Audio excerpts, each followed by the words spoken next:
Gwynn and Chris are ready to go. And indeed, we do get rolling here. A midweek get-together here on Gwynn and Chris. Happy Wednesday to you. Chris Ello still in Las Vegas. Must say happily still in Las Vegas. Not that I don't like hanging out with you, Skraby, but the alternative was being eliminated from the Mountain West tournament last night. But that did not happen. The Aztec women's basketball team came up with a monster victory. Knocked off the big bad UNLV running Rebels. That's right. And ended their 3-year reign as champions of the Mountain West. And so tonight the Aztecs will go for the championship against Wyoming. And so that's why I'm still here. Skraby is still there. Yeah, I'm wearing my Aztec sweatshirt today. Yeah, attaboy, Skraby. Looking good. I'm pumped up for Representing this. over there a little bit. Yeah. Happy to see you representing. So we had the rainy. Is it still rainy, San Diego? It's off and on. It's off and on. Still off and on. Yeah. But I did get caught in a big old downpour this morning when I was walking the dogs. I looked outside. Oh, it's sunny. And halfway through, it was like, okay, this doesn't work because it's pouring on me now. And now I know who the happiest dog in San Diego County was this morning. That's right. Your dog. Yes. Because your dog loves water and mud and dirt more than any other dog I've ever heard about. I'm not kidding, Chris. I went to find him before I left today, and I couldn't find him anywhere inside the house. I look outside, and he is just sitting in the rain, just looking around like... hey, this is awesome. And then he comes inside and I try to tell him off. And then it's, it's him like shaking off like this. Blah, blah, blah, blah. Yeah. There's nothing like a big dog like yours. A big dog like yours, which my dad used to call a galoot. He is kind of a galoot. You'd have to look that term up, but my dad would call a big dog like yours a galoot. But when they come into a house and they're soaking wet and everybody's standing around them, and then they just give it one of those big shakes. Yeah. And everybody just gets totally doused. Yeah, not good. But, Tony's in Peoria. Well, I don't think he's in Peoria today. Padres are actually playing at the Colorado Rockies. Where is it? I think we have a slight delay that we're going to have to fix in the break, but he is at Talking Stick. Oh, I'm on delay? Yes. I'm wondering if the internet's not working well. We'll reconnect in the break. break. What I'm seeing, I'm talking and I'm seeing it at the same time. Well, but you're not responding to me right away. Exactly. So we'll fix that in the break, but we'll try our best in this first segment. All right. Well, I guess I'll just talk straight through for 12 minutes. That's fine. I'll sit back and relax. No, I don't want to do that. Tony's in Talking Stick. The Padres are playing the Rockies today. And no, Gavin Sheets has not hit a home run yet today, but he has driven in the Padres' only run. So he remains one of the hottest hitters on the planet. And the Padres and Rockies are tied 1-1. They're in the fourth inning of their spring training game today. And, we got to talk about Gavin Sheets more than anything else. I mean, the guy, Skraby, he's bludgeoning his way onto the baseball team. He sure is. I forgot that you had already left yesterday when he hit that walk-off home run. And guess what I was doing right before he did that?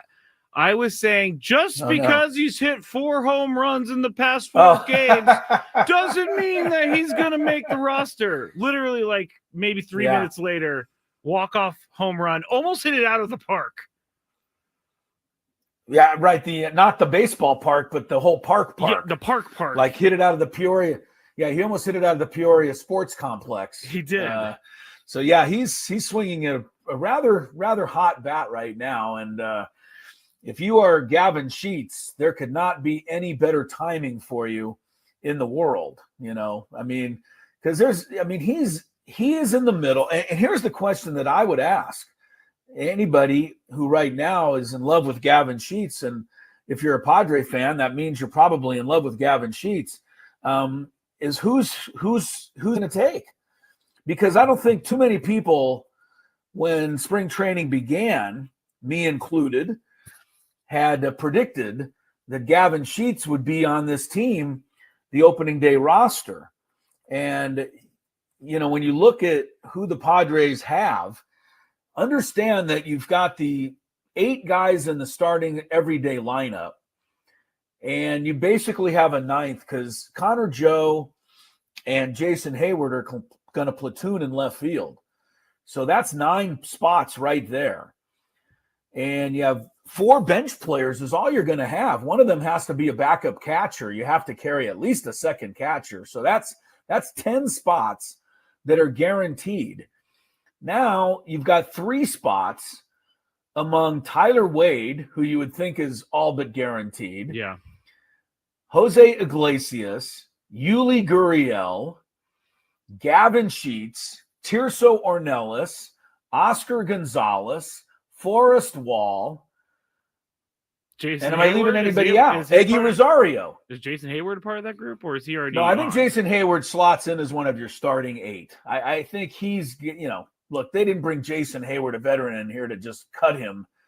Or send maybe him they will. I don't know. I mean, I guess anything's possible, but the likelihood is that you've got Gurriel, Iglesias, Wade, Rosario, Gonzalez, Ornelas, and on, Forrest Wall, and whoever else you want, Gavin Sheets.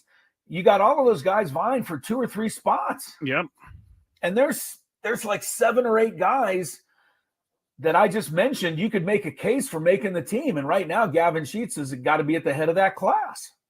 I was saying on the Skraby show last night that this is the best problem to have. A bunch of guys competing for a couple spots, and then you end up having those guys be your depth pieces. Like, we were coming into the season like, this team has no depth. It doesn't have a left fielder. It doesn't have this. It doesn't have that. And now we're looking at a team with depth. I mean, left field still does worry me, but for the most part, everything that we talked about in the offseason has been somewhat fixed.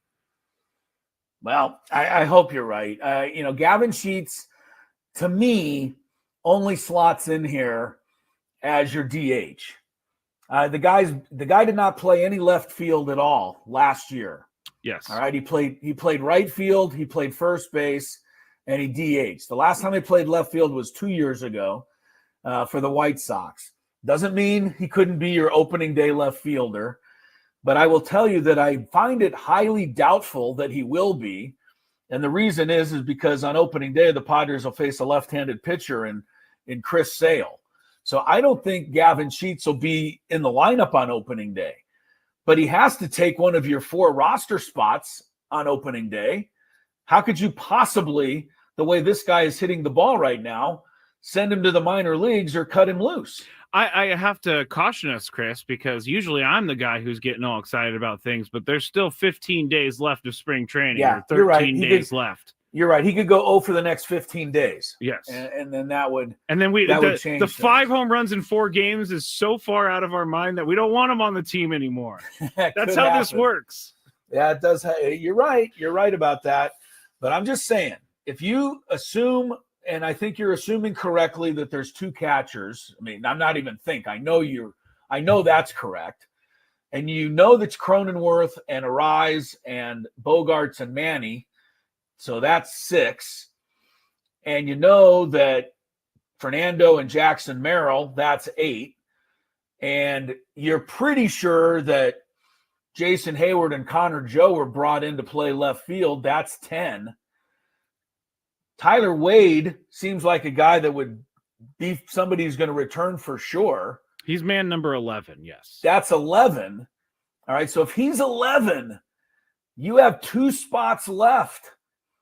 And I think a lot of people assumed that the signing of Jose Iglesias made him 12. I did yesterday, and Tony cautioned me, but anyway. No, right. Maybe Jose Iglesias won't make it. Now, Jose Iglesias got the note because he's 2 for 2 so far today. Everybody is doing their part to try to make this team. I mean, again, Gurriel, Iglesias, Rosario, Ornelas, Gonzalez, Wall, Sheets, and 2 spots available, realistically. Yeah. So which what is that? What I named 7 guys? Yeah. Which 5 guys are you going to get rid of? This is why I'm not paid to make these decisions, Chris. Yeah, I know. But if we're talking like today, I think Tirso's shown me enough to give him a shot, and you have to put Gavin Sheets on the team because he's hitting the ball so well right now. All right. Well, you're in love with Tirso Ornelas. I've told you why I'm not sold on him yet, but they're going to decide. And Eggy Rosario, who is pretty much almost guaranteed to make it, would then be left off. Both Iglesias and Gurriel, the 2 veterans you brought in, would be left off. I'm just saying, it's going to be crazy. It's going to be crazy. Yeah. And, maybe the next 2 weeks will just sort itself out. And maybe, look, I've heard that Connor Joe has some options left. You could actually send him back to the minor leagues. See, that's the thing. Yes, you can. And Eggy Rosario, you can't because Eggy is out of options. So right. So that also plays a part into it. Connor Joe, who was really their first signing after, of the offseason, was Connor Joe. He was signed before Nick Pivetta, wasn't he? I think so, yeah. A couple days before. And he was signed before Jason Hayward. So your first signing of the offseason, Connor Joe, might be a guy that starts the year in the minor leagues. I don't know. The Padres are going to have to figure it all out. Okay, I have a question for you. I'm going to write this question down so I don't forget the question. But I have a question for you about this now, about Eggy Rosario being out of options. But that's all right, we'll discuss that. The Rockies, while we've been talking, just scored a couple of runs in the 4th inning. Of course they did. Yeah, of course they did. The Rockies always beat the Padres. We know that. And Robert Suarez has given them up on 4 hits. He's allowed 2 runs. Uh-oh. Robert Suarez spring ERA right now is 14.73, Skraby. Not making me feel good. Not making anybody feel good. We are going to make you feel good, though, because we got a great show for you. Stacie Terry-Hutson, who is kind of the star of the day in San Diego sports. She and her women's basketball team play for the championship tonight. She will join us about a half an hour from now right here from Las Vegas. We'll have all the rest of our stuff getting you ready for tonight. The men are coming into Las Vegas here later this afternoon. They start the Mountain West tournament tomorrow. It's all headed your way on a Wednesday edition of Gwynn and Chris on 97.3 The Fan.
back. Chrisello, Matt Skraby, Gwynn and Chris.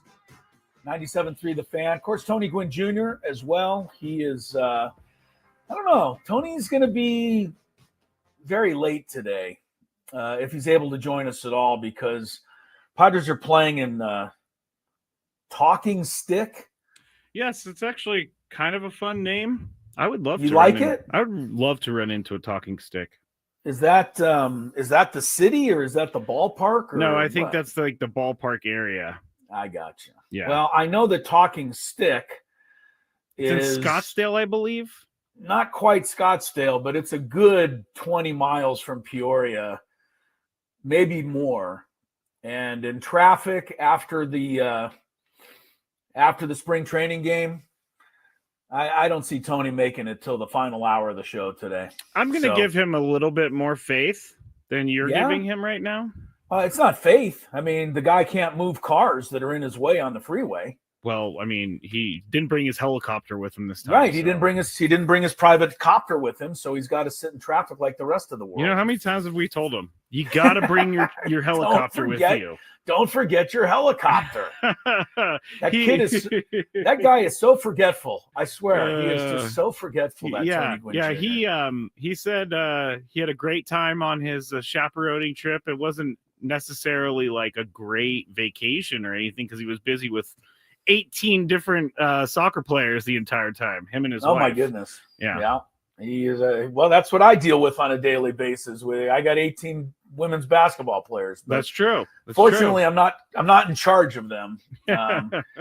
Anyway, we'll have Stacie Terry-Hutson to talk about tonight's championship game for the Mountain West Aztec ladies here in about 20 minutes. And I don't know. I might as well throw this in because Robert Suarez has had an absolutely awful outing now at the Talking Stick today.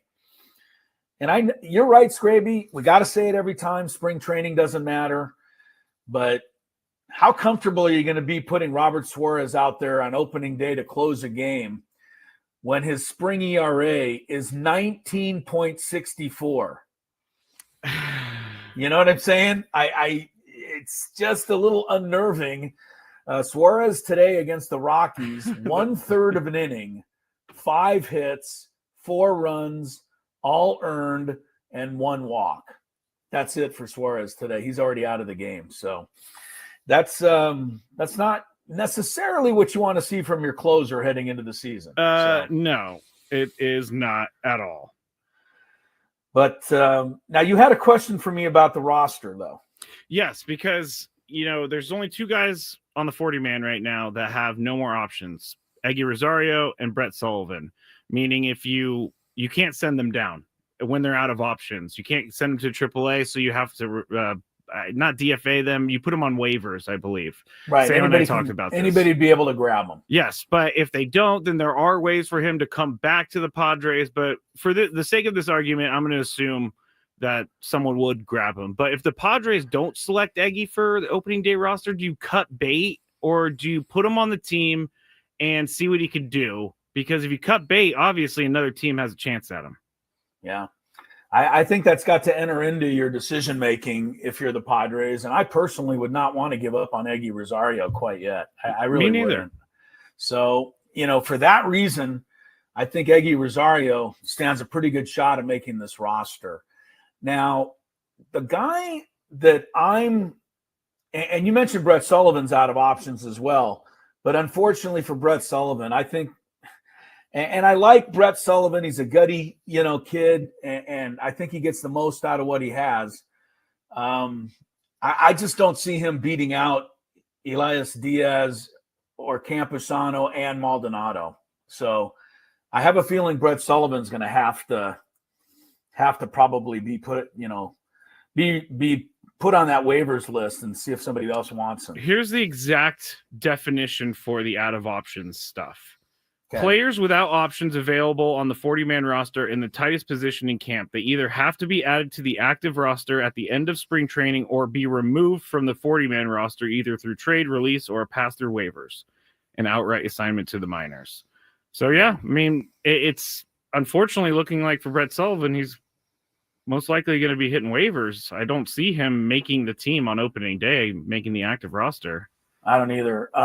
Here's a guy I want to ask you about, because we've assumed that Tyler Wade is locked in. Mm-hmm. Is he? I think so. They tendered him a contract. Padres gave him a $1 million contract, right? This year, 2026, yes. $1 million. 2025. I mean, that's a great salary for a backup player. But his buyout, according to what I'm looking at, is $50,000, which is kind of nothing.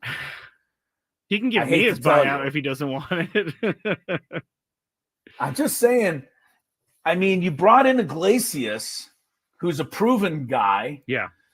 And Iglesias and Tyler Wade basically do the same thing. So what did you bring Iglesias in for if you're just going to cut him? And why did you bring Iglesias in if you already had Tyler Wade in that exact same position? Iglesias is not the pinch runner that Tyler Wade is. And as much as you guys may laugh at my thoughts that there should be a designated pinch runner on the team, I think Tyler Wade's that guy, him or Lockridge, if Lockridge is on the roster, but I don't think he's going to make the opening day roster.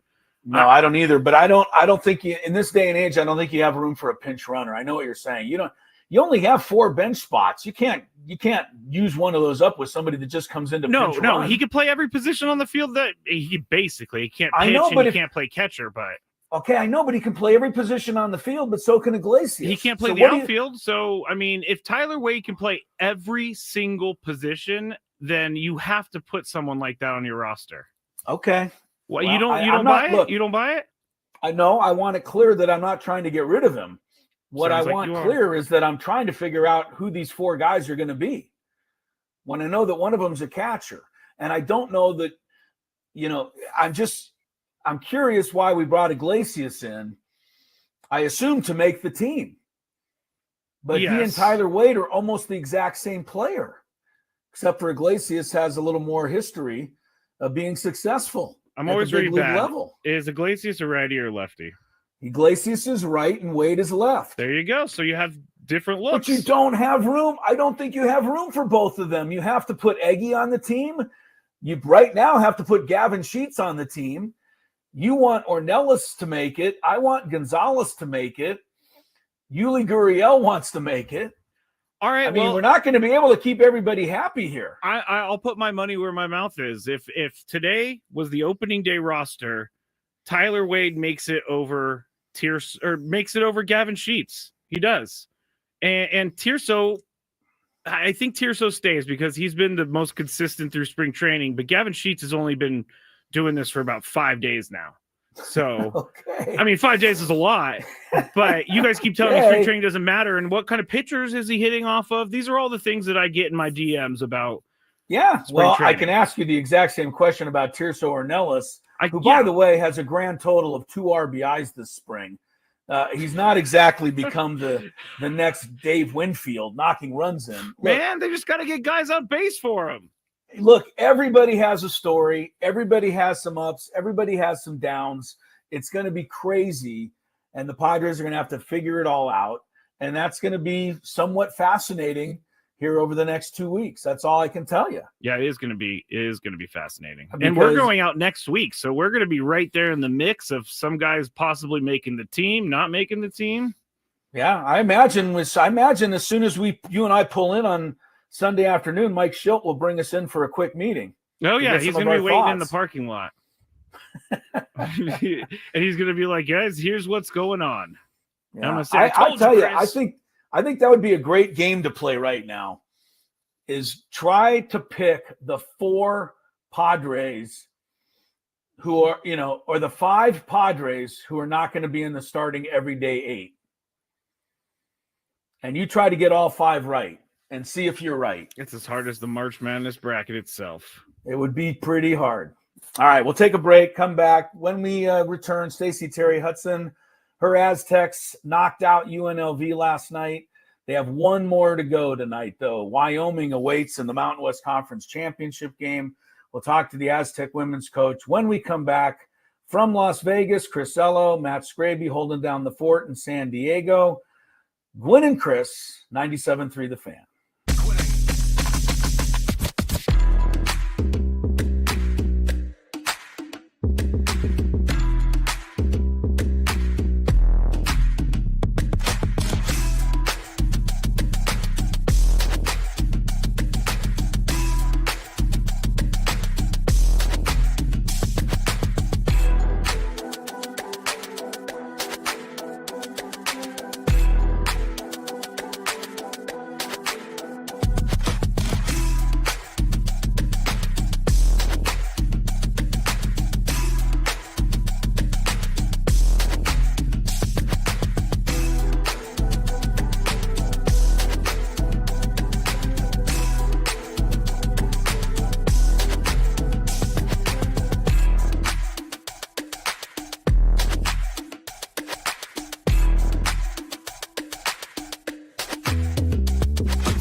All right, sorry, Chris. All right, we're back. 2:34 is the time. I was trying to play Priscilla? something for you, actually. Matt Skraby was trying to find a highlight of mine from the game last night, but it didn't click on for you, so that's okay. I don't know what happened. Those things happen on this show. Those things happen on this show often, actually. But as we know, it's usually not user error. It's just, All right, let a me try mistake this somewhere again. along the line. Let me try this again. It's 20 seconds to bring her team over while she replaces the fouled out player. Oh, this is way before the end of the game. Be careful. Okay. It's going to take Call too a long. delay, one time leading by 20. All right, I messed this up, Chris. I'm sorry. I was trying to honor you in a different way, but, I did it in my own way, so. Yes, you did. Thank you, Skraby. You did it in the way only you can do it, by messing up the sound of my call at the end of the game. I played it. I queued it up. I don't know how this stuff happens to me. I don't either. I really don't, and I totally understand because, as you know, I've been the victim of some faulty equipment this year myself, Skraby. Oh, is that right? The black and white camera? Is that what you're going to say? The black and white camera. How about before the black and white camera? I mean, I couldn't even barely get on the air a couple times. So we've come a long way this off season. You're We've right. come a long way, man. Yeah. I mean, I didn't even sign on till 5 minutes before the show today. I was that confident. I mean, the first time you had to sign in and all that, I remember seeing a Zoom notification at 3:18 a.m. because you were so nervous about it. I was practicing in my room trying to make sure it was going to work the next day. I'll give you some credit. You know what? I haven't even thought about tech problems in the last couple weeks. I know. It's been very good. All right. 2:36 is the time. Chris Ello and Mr. Skraby. 5-1 is the latest on the Padre game. They're in the 5th inning at Talking Stick. Robert Suarez, not a good day if you're just tuned in. Suarez, a third of an inning, allowed 5 hits and 4 runs. So the Padres will have to deal with that a little bit moving forward. We are going to get into the rest of our stuff on the show, but Stacie Terry-Hudson will join us shortly. I must say, Skraby, the performance by her team last night against UNLV was very, very extraordinary, and it had to be because UNLV came into that game last night, as I said yesterday, with a record of 61-3 in their last 64 games. And to beat a team like that, you have to just play so well. And they just absolutely played so well. I mean, that was the only way to describe it. It wasn't a fluke. It wasn't lucky. It wasn't a couple of breaks. They played so well that UNLV was really, truly never in the game. The Aztecs were up by 20 at one point, and UNLV cut it down to, I think, to 7 was as close as they ever got in the 4th quarter. So credit these kids and these coaches. They really had a great game plan, but now they have to do it again. I mean, Wyoming is the 2nd place team in the league, and Wyoming beat the Aztecs both games during the regular season. So the Aztecs have to figure out a way tonight if they want to go to that NCAA tournament. Don't they always say it's hard to beat a team for the 3rd time? I think they say that, but I think they also say it's nice to have the confidence yourself that you've beaten a team. And the Aztecs don't have that confidence this year because they lost both games. So, yeah, I don't know that really enters into it. I think, you know what, I first heard that in the NFL many years ago. Oh, yeah. It's really hard to beat your division opponent twice. And then the playoffs. And then play them in the playoffs and beat them a 3rd time. But I think these are totally different circumstances. When you get into a conference tournament game like this, and I mean, what's at stake tonight for these kids on both sides is a trip to the NCAA tournament, which is everybody's dream. And the team that wins it is going to get it, and the team that loses it isn't going to get it.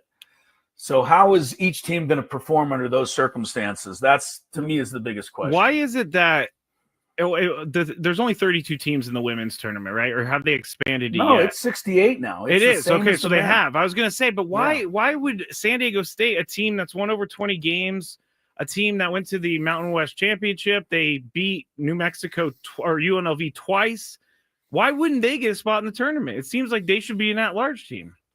Well, yeah, well, let's start with this. UNLV, which won the league again, they're probably not even going to be an at-large team. So that is insane. Yes, I agree with you. How is that possible? The Mountain West Conference for women's basketball is not the same as the men. And on the women's side, they don't get the same love in the metric rankings as a very powerful conference. And so this has become a one-bid league. And it has been a one-bid league for the 12 years or so that I've been around doing games. So you basically win the conference tournament or you don't go to the NCAAs. That's been it, cut and dried. And this year, the Mountain West in the women's ranks as the 7th best conference, which should tell you right there that they have enough to get one at-large team in the tournament. But it's never happened before since I've been around. So we'll have to see. I know the Aztecs aren't going to get one.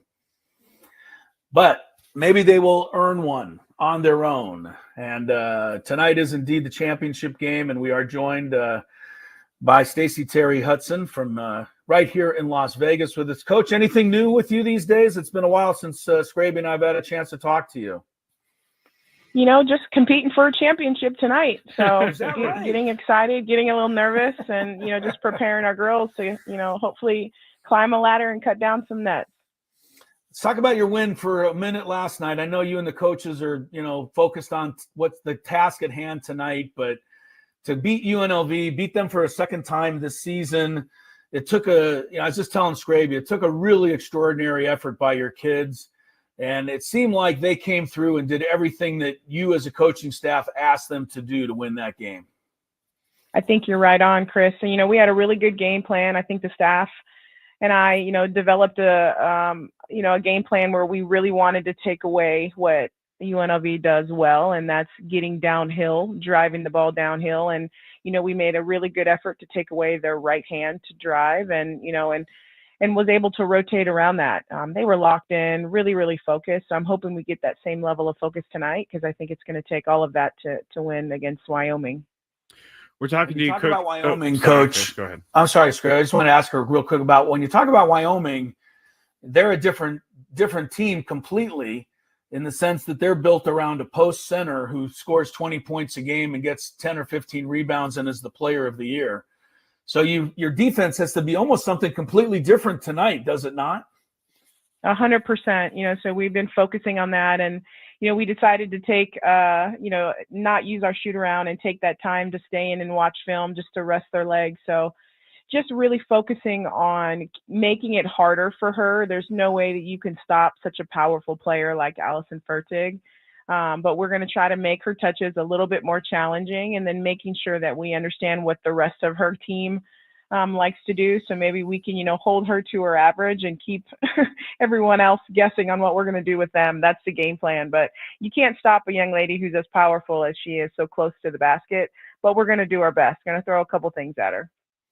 Stacie Terry-Hudson's Aztecs are in the championship for the second consecutive year.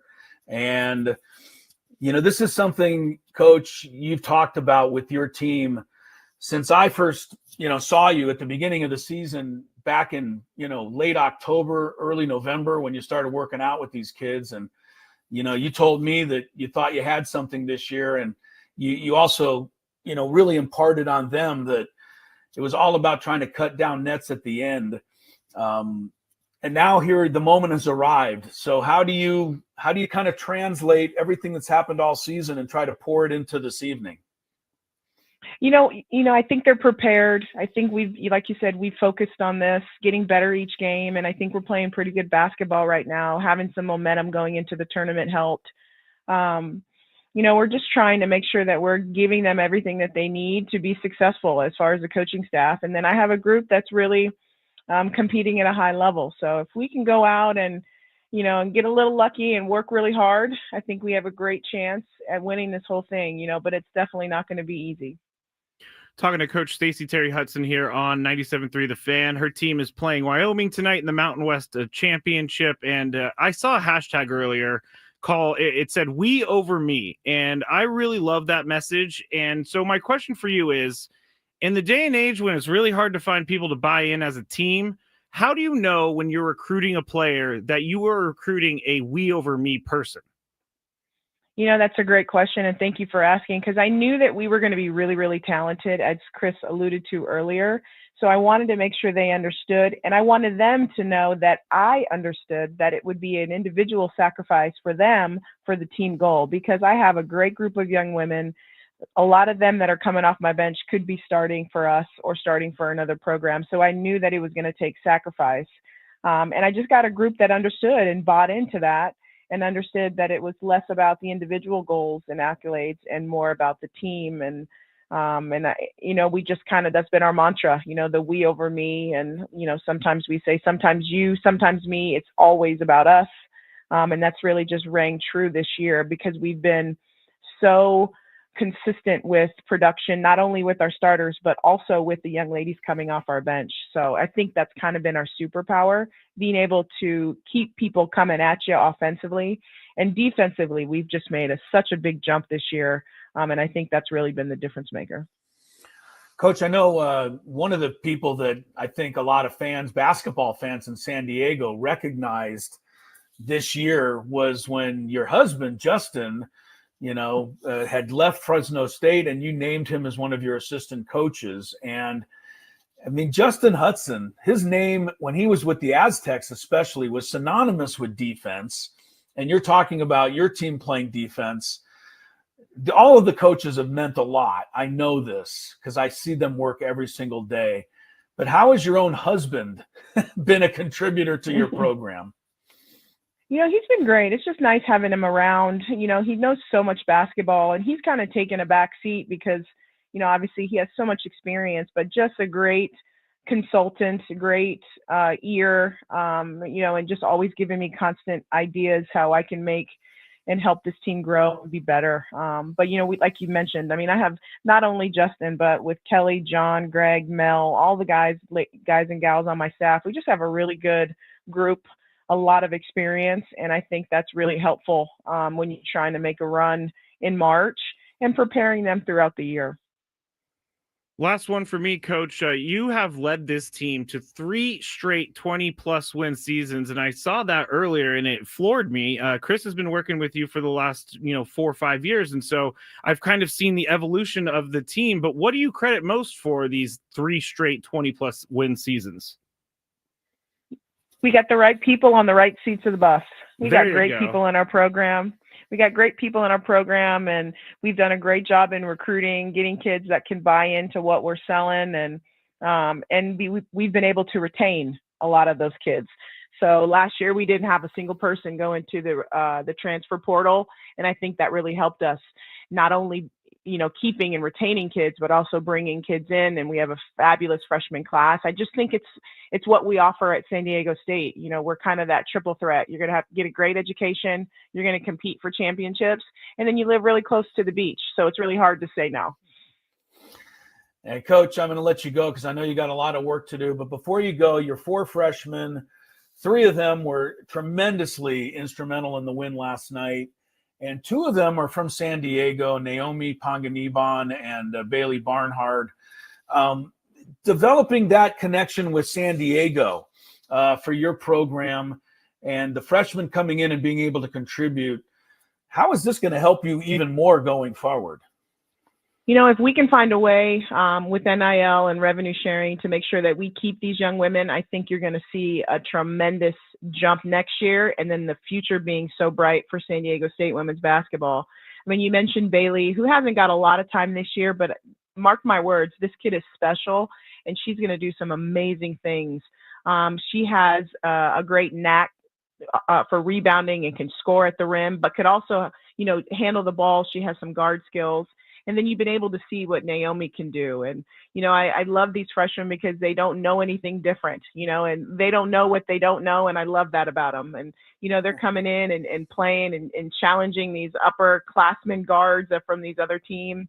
And I'm just really proud of what they've been able to do. So I think the future's bright. We're going to work really hard in the off season to make sure that they stay Aztecs.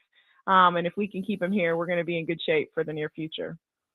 And as I let you go, Coach, I want to tell Skraby and remind you and myself that when you came into this program 12 years ago, there's only 2 of us who were here with you the entire time.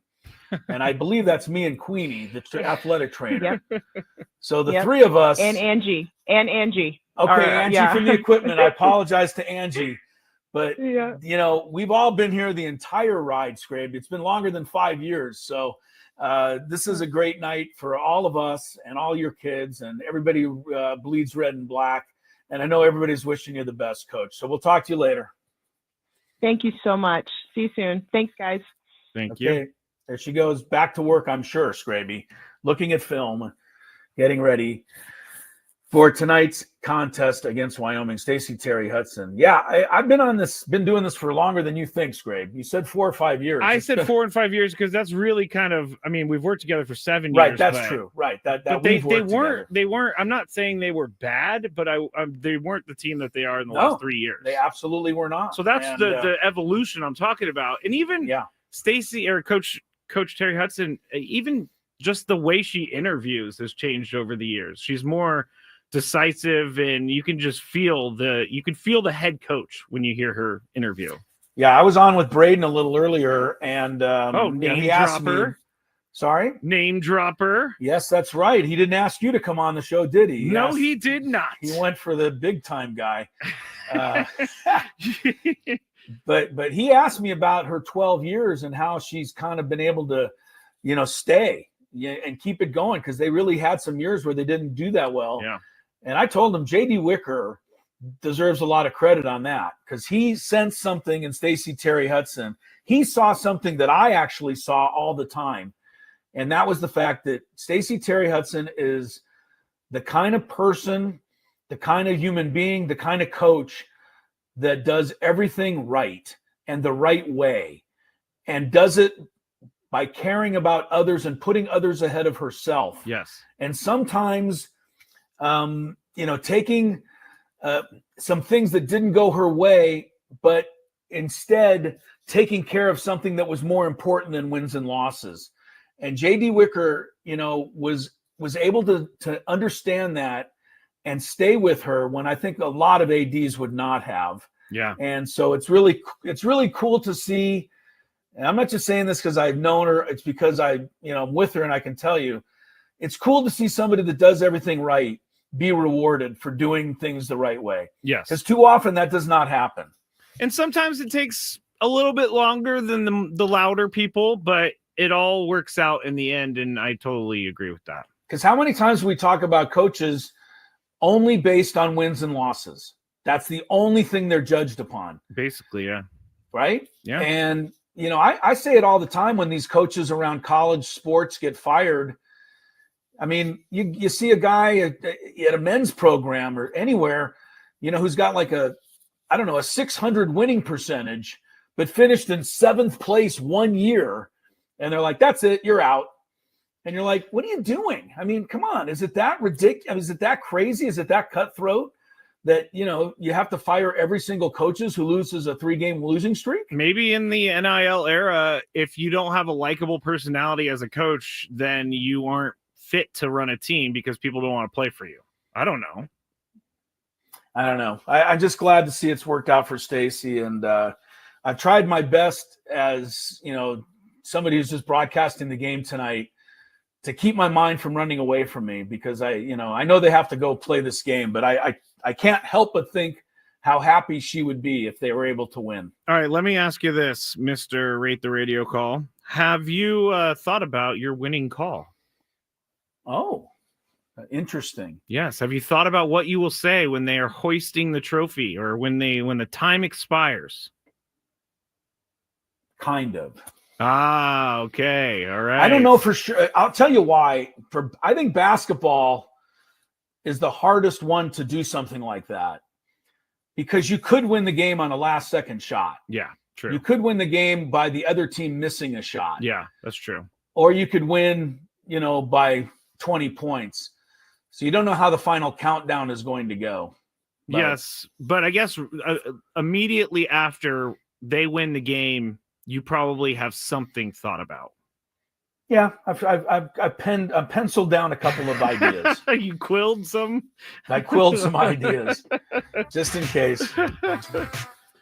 All right, thanks to Stacie Terry-Hudson.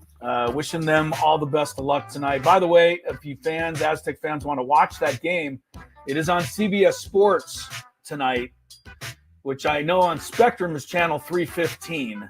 I don't know all the other channels, but you want the CBS Sports Network at 7:30 tonight.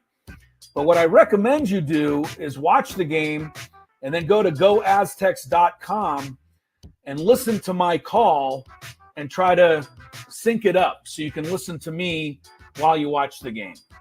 That should be your plan. I agree. And Skraby will play some of my call from last night's game if he can figure out how to work it. Yes, that's true. More Gwynn and Chris coming up. Thank you for listening to 97.3 The Fan. Be back shortly. I would be back shortly if the thing will click. See, I'm clicking. I have no idea what's happening. It's not playing any commercials right now. Well, this is just great, everybody. Let me see if I could try to start another one. All right. Well, this is awesome. On the air right now with no help, and there are no commercials to be played. Actually, you know what I'm going to do, everybody? You're getting a real live thing right here. This is real live Matt Skraby.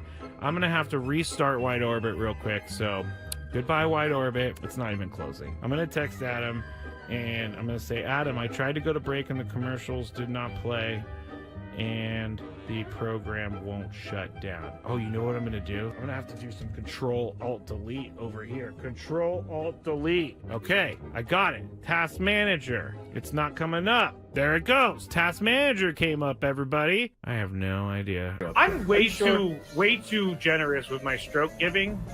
Never mind. Are you really? Never mind. Wait. I did not mean for that to happen. I did not. That sounds like a promo to me. Skraby's giving out strokes. I can't wait to hear that one. I'm going to laugh for a while on that one. Nate says, Skraby, maybe you should date her. You might be a generous stroke giver, but I don't think she really wants to leave her boyfriend for that. All right, that was good. In full disclosure, I'm reading this. Tony can't gather himself right now. That was a good one, Chris. That was a really good one. So I saw this at 7-Eleven, and I had to get it. It's called the One Chip Challenge. It was sitting there in the aisle, and I thought, why not? Because I am into spicy stuff. But this thing looks pretty hot. I'm not going to lie. It says a Reaper pepper and a Scorpion pepper. It's also in the shape of a coffin, which doesn't make me very happy about that. It doesn't make me feel good. Oh, extreme heat, it says. I'm going to try a little bit first, just so I don't die, I guess. That's the thing I'm saying. This looks... I don't even know if I should be eating this. It looks like it has mold or something, but let's see how hot it is. Let's go. There's a little bit of spice there. It's going. Oh, man. This is hot. Not that bad, though. I still have this side to go. It is getting hot. I'm not gonna lie. My mouth is like getting crazy. Now it's kicking in.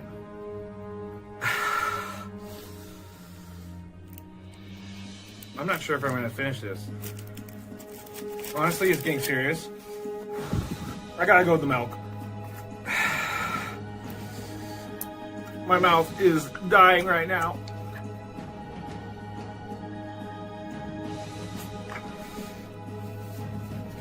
Yeah, this is not fun, guys.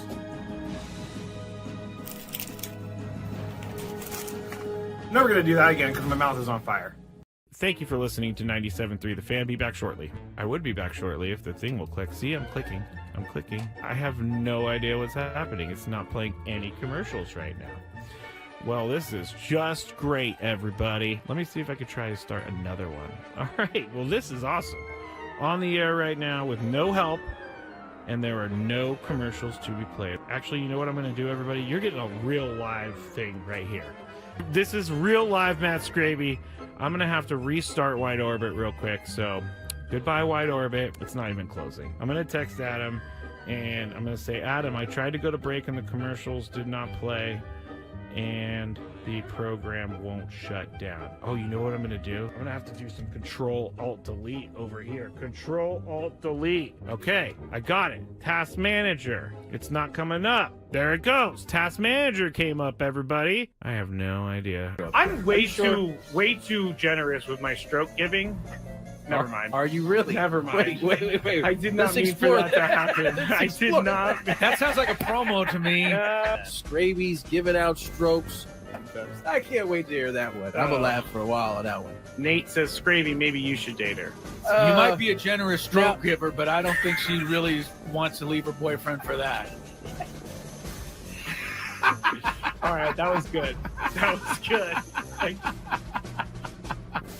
In full disclosure, I'm reading this. Tony can't gather himself right now. That was a good one, Chris. That was a really good one.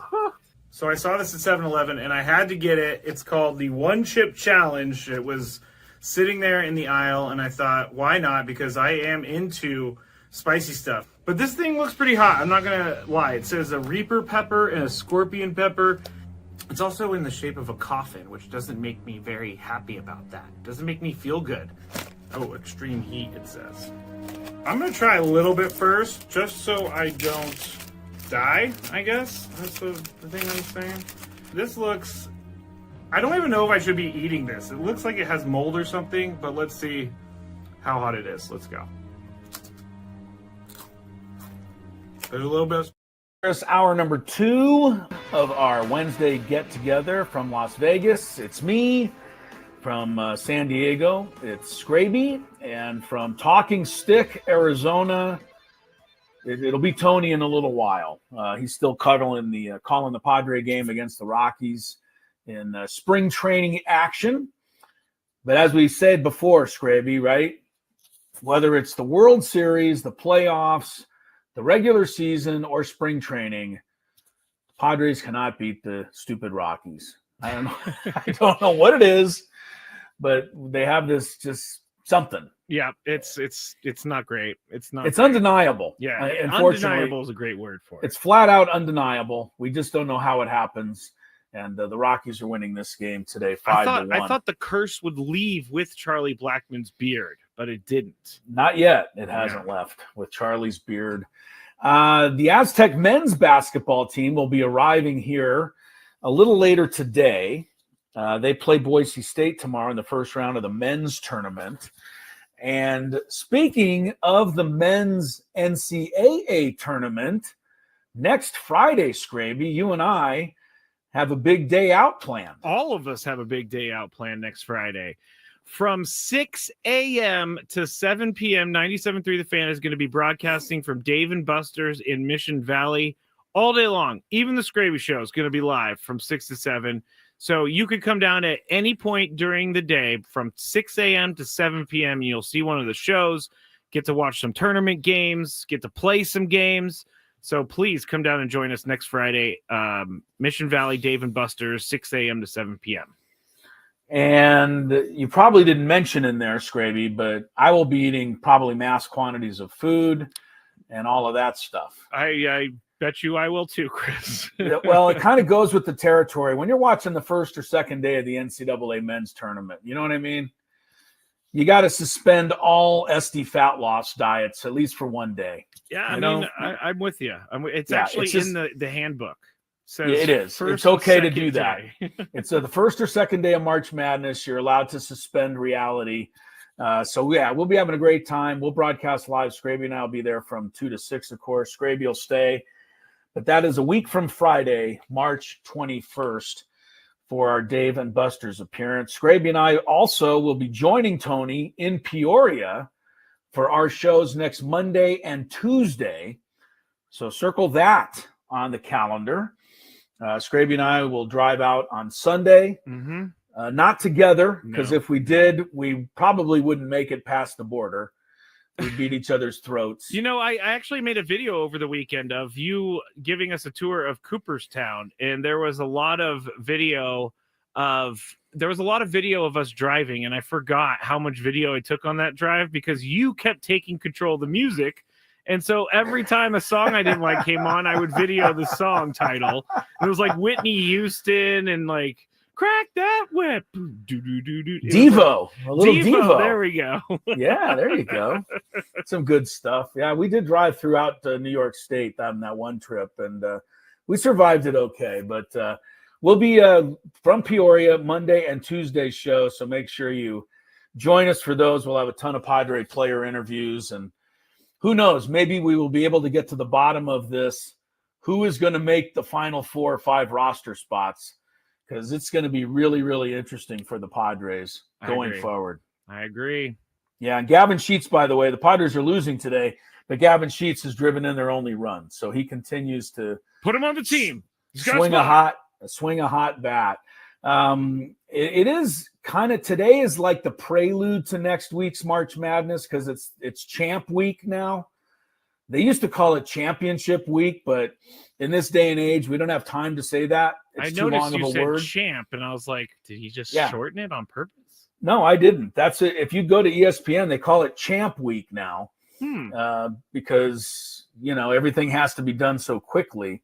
And the Mountain West tournament's actually underway today. San Jose State has already eliminated Wyoming on the men's side, and it looks like Nevada is going to blow past Fresno State. They're ahead by 61-45 in the second half.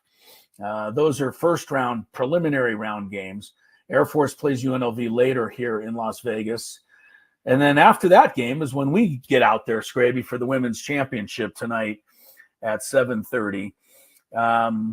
Some of the other scores today, I don't know that these games matter that much. So, North Carolina won in the ACC today. I noticed they won big, and but it's still a little early in these conference tournaments to be worried too much about it. So let's get to today's Daily Gambit. Do you like money? I think about money a lot. Do you like money without doing anything? Winning.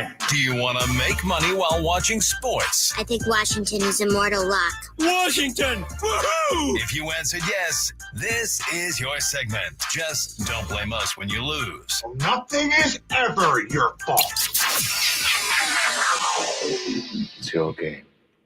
Take it. Gwynn and Chris go through the top bets of the day in The Daily Gambit on 97.3 The Fan. Daily Gambit is our daily sports betting segment here on Gwynn and Chris. Please, everybody, gamble responsibly.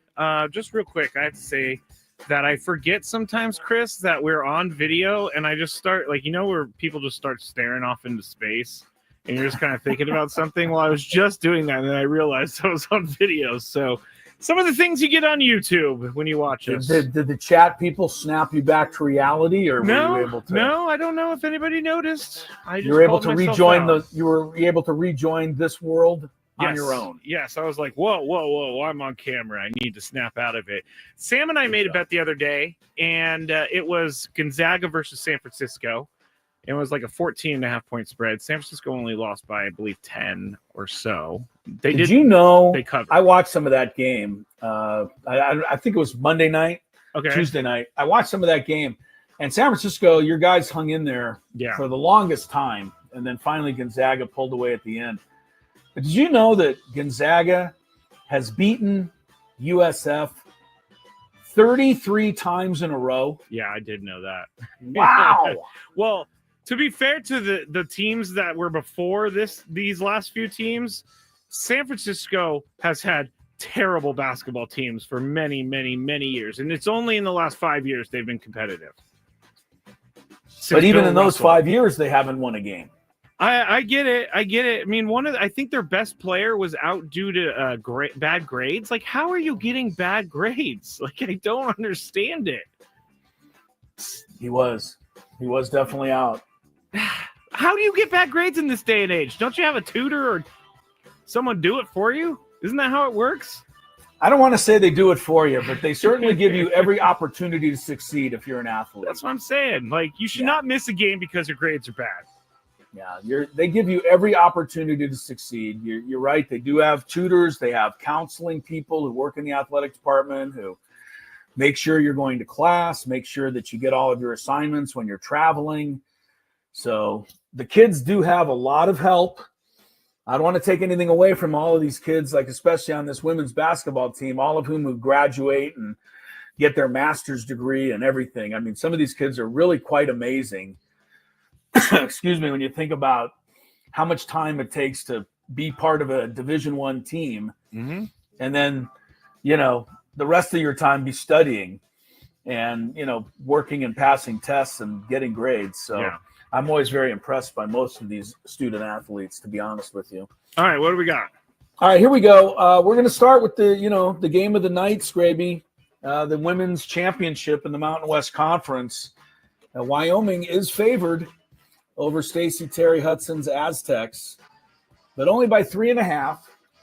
I will tell you that last night UNLV was favored by 10.5. So Yeah. they were able to overcome that spread. I mean, I don't even need to ask. I mean, we're not going to pick Wyoming. No. I mean, that would be pretty silly. No, I'm not going to pick them. No. So we'll go with the Aztecs here. But, Wyoming did win both regular season meetings, and it's going to be another challenge for the Aztecs for sure. The game right before that one at the Thomas and Mack Center will be UNLV 12.5 over Air Force. This is the 6-11 game in the men's side. 12.5 points. I'll go first here. I got to take UNLV.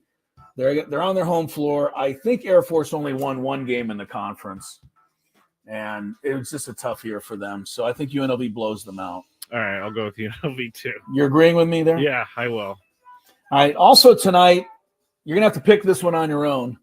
Stanford is a 5.5 point favorite over Cal. Ooh. Now, I want to tell you what cracks me up to no end about this game. It is Stanford, which I believe, Skraby, correct me if I'm wrong, is located in Palo Alto, California. Correct. They are playing Cal, which is located in Berkeley, California. Correct. It's a bit of a drive. From Palo Alto to Berkeley? Yeah. It's a bit. Yeah, it's a little bit of a drive. But it's not as far as the drive from the Bay Area to Charlotte, North Carolina. Is this the eight? What are the big? What are where they they're in? playing? I don't even know what they're in anymore. They're in the ACC. Okay, so yes. This is what they get for playing in the stupid ACC. That is ridiculous. I mean, just think if you're a fan of Cal or Stanford and you want to go see the conference tournament, who's going to fly to Charlotte, North Carolina? I don't know. I mean, I don't know what the crowd will be like for this game. It is the ACC tournament. But I got to believe there won't be a single Cal fan or a single Stanford fan anywhere in the building. It would be really hard to find one. And you've been on this since before the season. I think they're going to rethink this in the offseason and be like, we cannot spend all of our money traveling to the East Coast every other week. We'll see. I mean, Cal and Stanford seem pretty, like they were – I mean, they just gave up, their lives to go be in this conference. And they did. I just don't know that they're going to be able to get it back. I mean, the Pac-12's waiting for them again to return, but I don't know. There's too many – I think there's too many little, situations that are going to keep that from happening. So we'll have to see. I'll go Stanford, though. You're going to go Stanford here, though. Give the 5.5. Mm-hmm. I'm going to take Cal. I don't know if you saw this. Cal played a 4 overtime game last weekend against, I think it was Notre Dame. And then they played a double overtime game last night to beat Virginia Tech. Cal has been playing these crazy games. Aren't they going to be and tired? they've been winning them. Maybe they're tired. Yeah, they might be tired, but I'll take Cal. Okay. SEC tournament tonight, we got Georgia 3.5 over Oklahoma. This is a bit of a bubble game. I don't want to say that the loser is out of the NCAA tournament, but the winner most certainly will probably get into the NCAA tournament. This is probably the biggest game on the schedule in college basketball tonight in terms of how important it is. Georgia by 3.5 over the Boomer Sooners. The Boomer Sooners were – listen, this is – I don't know if I should complain about this, but I will. The Boomer Sooners were 6-12 in the SEC this year. Okay. It seems to me that if you're 6-12, you shouldn't even be considered to go to the NCAA tournament. I'm with you. There's so many problems that I have that I just don't want to talk about. Yeah. Now, the Oklahoma people would argue and say, yes, but we were 13-0 before the season started. Oh, that's great when you play Dunlop College. I don't even know if Dunlop is a college. Just sounds like one. That was a pretty good line, Skraby. All right. Having said all that, I'll take Oklahoma. I'm going to take Georgia because last time I You're took gonna take Oklahoma, Georgia? they did not look good. All right, we got one NBA game, and then we got the Aztecs tomorrow. The NBA game's a great one tonight. Boston Celtics at home, 3 points over Oklahoma City. So you got heavyweights going at it tonight in Boston. Who do you like here? Ooh. I'm going to go with OKC. Yeah, I really wish you wouldn't have done that. Because now I'd have kind of got to take the Celtics. I just hate rooting for the Celtics. In the Big Five, we're going to talk about Lakers fans who are almost positive that the Celtics do everything to avoid playing. Anyway, I'll get to it in the Big Five. But Lakers fans, we'll talk about. It's 9-1 now, Rockies. I don't even care anymore. I know. I don't care anymore either. Wandy Peralta got shelled. Oh, no. I've been seeing Wandy Peralta chats all day. A third of an inning, 4 runs. Robert Suarez, a third of an inning, 4 runs. It's not a glorious day. No. Tomorrow in the Mountain West, and it'll be on during our show, which Yes, will be it kind of crazy. 2:30. 2:30. Boise State is actually favored by 1.5 over the Aztecs. Boise State 1.5. I'm not letting you take Boise State. I'm not going to. Okay. Is our guy Magoon Guaf playing? Haven't heard. I don't know. He's going to be game time decision. You know, he'll probably be walking around the hotel here later, and I'll accidentally trip him. Do not. If you see him, you immediately just sit down on the floor so you don't hurt him. Run in the other direction. I mean, Chris. he's hard to miss. He's 7 feet tall. That's true. That is true. He's very tall. I should be able to spot him. Yeah, that's true. From a mile away. Yes. All right, there's our daily gambit stuff. We're a little late for the break. We apologize to those of you waiting, but here's traffic. From the 855.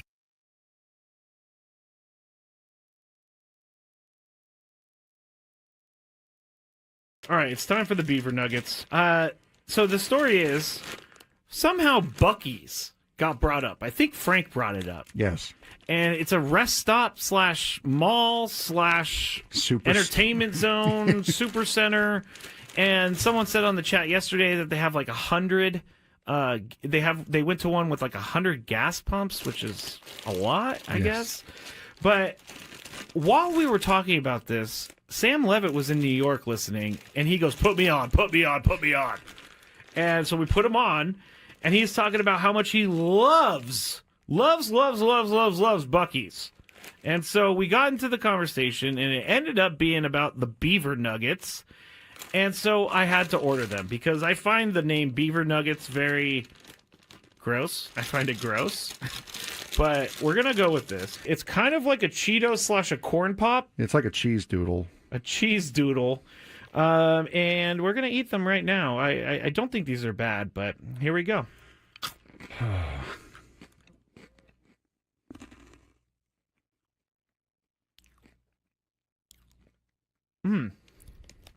I like it. It tastes like a corn pop. I was just saying it tastes like a waffle, really. It does kind of taste like a waffle. You know what? I'm in. These are good. Yeah, I'm not.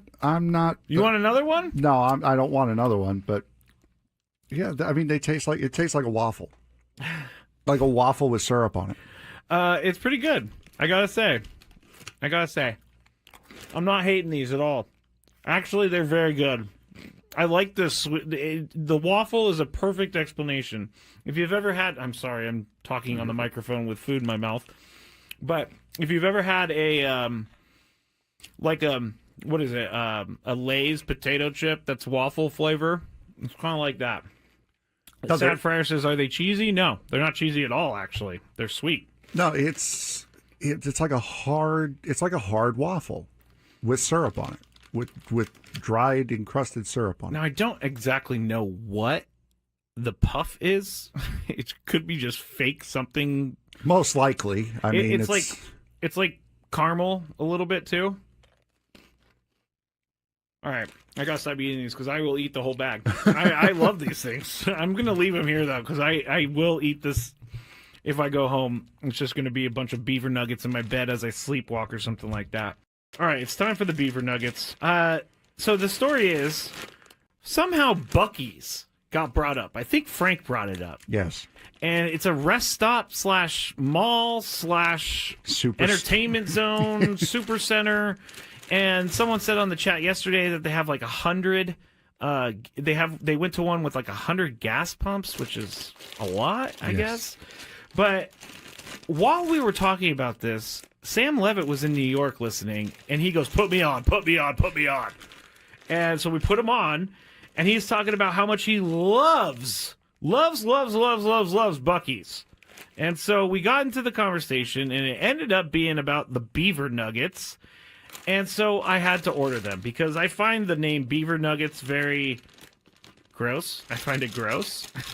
But we're going to go with this. It's kind of like a Cheeto / a corn pop. It's like a cheese doodle. A cheese doodle. And we're going to eat them right now. I don't think these are bad, but here we go.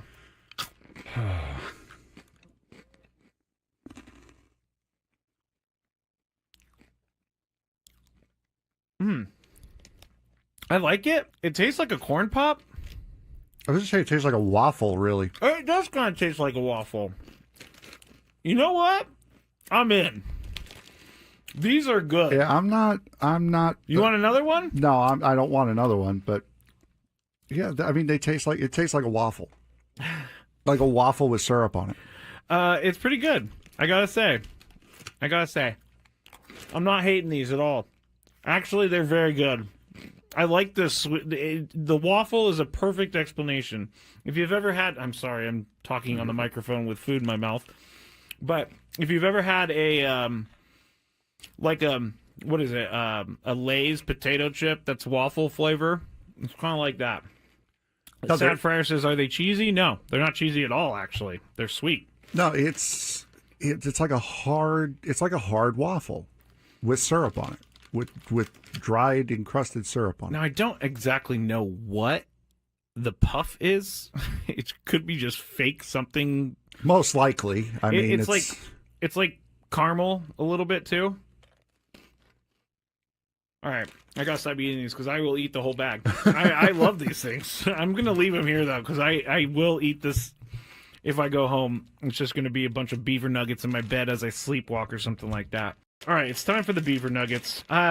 So the story is somehow Buc-ee's got brought up. I think Frank brought it up. Yes. And it's a rest stop / mall / entertainment zone, super center. And someone said on the chat yesterday that they have like 100. They went to one with like 100 gas pumps, which is a lot, I guess. But while we were talking about this, Sam Levitt was in New York listening, and he goes, "Put me on, put me on, put me on." And so we put him on. I'm on the program today. Highlights from last night's Aztec women's victory over top seed UNLV. Skraby promised to play some, but I did. He still hasn't done it. Well, the boss was in here talking. I know. What's Adam Klug think? I mean, what does he think? We just dilly-dally during commercial breaks? I mean, we kind of do. Every time he walks in here, we're not really doing anything. We kind of do. When he walks in here, we act like we're busy so that right. we feel like we're doing something. Yes. No, our guy Adam Klug came by for a visit during the break. So we will give you some highlights from that thrilling win for the Aztecs last night. Skraby will do a rate the radio call or whatever. I won't do that's coming up a little later. Aztecs women do play Wyoming tonight for the conference championship and a trip to the NCAA tournament. It would be their first in 13 years if they're able to accomplish it, and the first ever for Stacie Terry-Hudson. If they can win tonight, again, you can watch that game on CBS Sports Network. But, yours truly, I invite you to sign on to goaztecs.com and find our call on the Aztecs radio network and, sync it up to the TV if you have to, but try to listen, and we'll have some fun tonight from Las Vegas. The men's team arrives here later today. They'll play Boise State tomorrow. Skraby, I wanted to just touch on a couple of NFL notes today. First off, I have a trivia question for you. Ooh. Just a kind of an offset trivia question. When did the NFL free agency period begin? It hasn't. That's pretty close. It actually officially began 2 hours ago. Oh, okay. All right. At 1:00. I know all these signings are were reports until that's right. The new league year. It's ridiculous to me. They have this the actual free agency period started at 1:00 today, but they're allowed 48 hours of tampering. Wait. And that is how all of these other free agent reports have come to light over the last 2 days. That doesn't seem like tampering. It just seems like free agency to me. No, thank you. Just started 2 days ago. Yeah. I mean, don't know. It is. I mean, this is really one of the dumber things. The free agency period started at 1:00 today, but you're allowed to talk to any player for 48 hours before that. Yeah, that is strange. And that's why Adam Schefter and, all of these guys are able to break all the stories.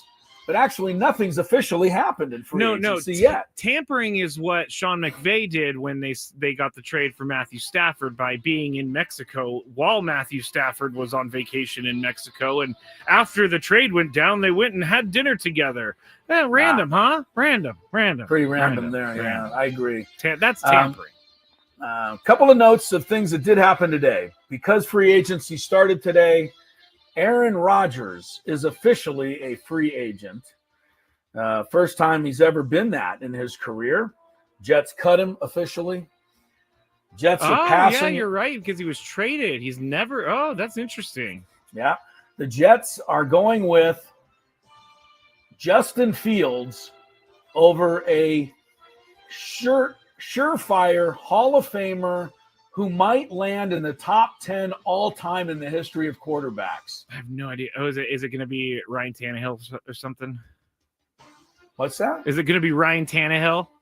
What do you mean? No, they're going with Justin Fields over Aaron Rodgers. I mean, they've cut Aaron Rodgers. I see how you. Okay, I'm yeah. I'm dumb. No, Aaron Rodgers is going to be a top 10 all-time NFL quarterback, but he's being replaced willingly by Justin Fields, who's never basically completed a pass in his career. That is not true. Justin Fields won some games for the Steelers in the beginning of the year. I want Justin Fields to succeed because I feel like every place he goes, they throw him away. But maybe I should probably read something from that too. Yeah, and he's going to be with the Jets, so good luck to him. That is true. But Aaron Rodgers is a free agent. The word is that the Steelers are the place. I don't know if Mike Tomlin's going to do something like that. Mike Tomlin, to me, is not about trying to mess up any kind of chemistry with his organization. I mean, he has George Pickens and DK Metcalf. Those guys are enough to handle alone. Yeah. No, if you're going to put Aaron Rodgers and DK Metcalf on your roster, Mike Tomlin might as well just forget about having control of things anymore. Yeah, that's true. But if he doesn't go to Pittsburgh, where's he going to go? Minnesota? Would they take him? Kevin O'Connell and Aaron Rodgers? Yeah, I don't know. What's left for – my point is what's left for Aaron Rodgers? You know what's funny, Chris? I brought this up to Sam the other day, but I saw a Twitter post, and it had a picture of Aaron Rodgers and Malik Neighbors, and Aaron Rodgers was in Giants gear. And they said, who says no to this dynamic combo? And it's like everybody says no to that dynamic combo. Like, what are you doing? No one cares about that. Yeah. We'll see what happens to Aaron Rodgers. The other guy you have to see what's going to happen to is one of the great wide receivers of this era, a Super Bowl MVP, Cooper Kupp, officially released today by the Los Angeles Rams. I find this interesting, Skraby, but they released him because they couldn't find a trade partner. Yeah. You mean somebody didn't offer a 5th-round pick for Cooper Kupp? It's his contract.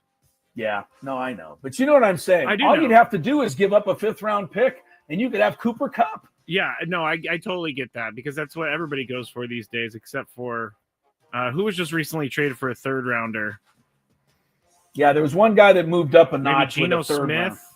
Yeah, Geno Smith, I think, was a 3rd-rounder, yeah. Hey, it's just ridiculous. Cooper Kupp's available. if anybody wants him. So. I have a massive problem with how the NFL and their contracts, how they can just wave a magic wand after the year and create $50 million in cap space because you move something to a signing bonus or whatever. And that's what the Chiefs did. They created $50 million in cap space by working Patrick Mahomes and Chris Jones's contract. I would like to see, and I know this goes for every team, but I would like to see teams, have to lock into their contracts instead of knowing that they can just change it every year. Drives me nuts. And it's the stupid Chiefs that are doing it too. I know. But you know what it's similar to? It's your disdain for baseball teams, deferring money. I mean, it's just another word for deferring money. That's all it is. So that's why you don't like it. You took the wind out of my sails. But yes, sorry about that. It is. Sorry about that, Skrabe. One last thing before I go to break. Aren't you happy that Joey Bosa signed with the Bills? I am very happy, actually. Very happy. But the 1 year, $12.6 million, please go to Buffalo. I do not want you near my 49ers. Okay. I knew you'd be happy about that one. Yeah. All right, we'll take a break. Bottom of the hour. What do we have coming up next, my friend? Oh, we have Sports Court. But Sports Court is actually, we have one actual submission, but then we have 2 real life stories that we're going to talk about in Sports Court today. It's always a lively segment. Don't miss it next on Gwynn and Chris. Coming up.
Welcome back to Gwynn and Chris. Chrisello, Tony Gwynn Jr.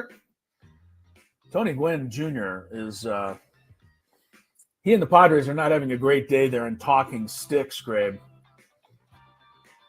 It's now 10-1 Rockies.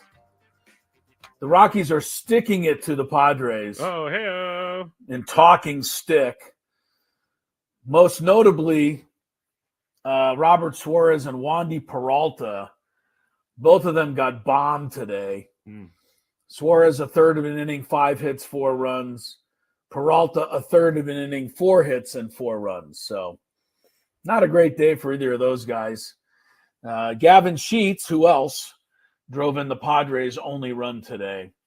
He's 1 for 3.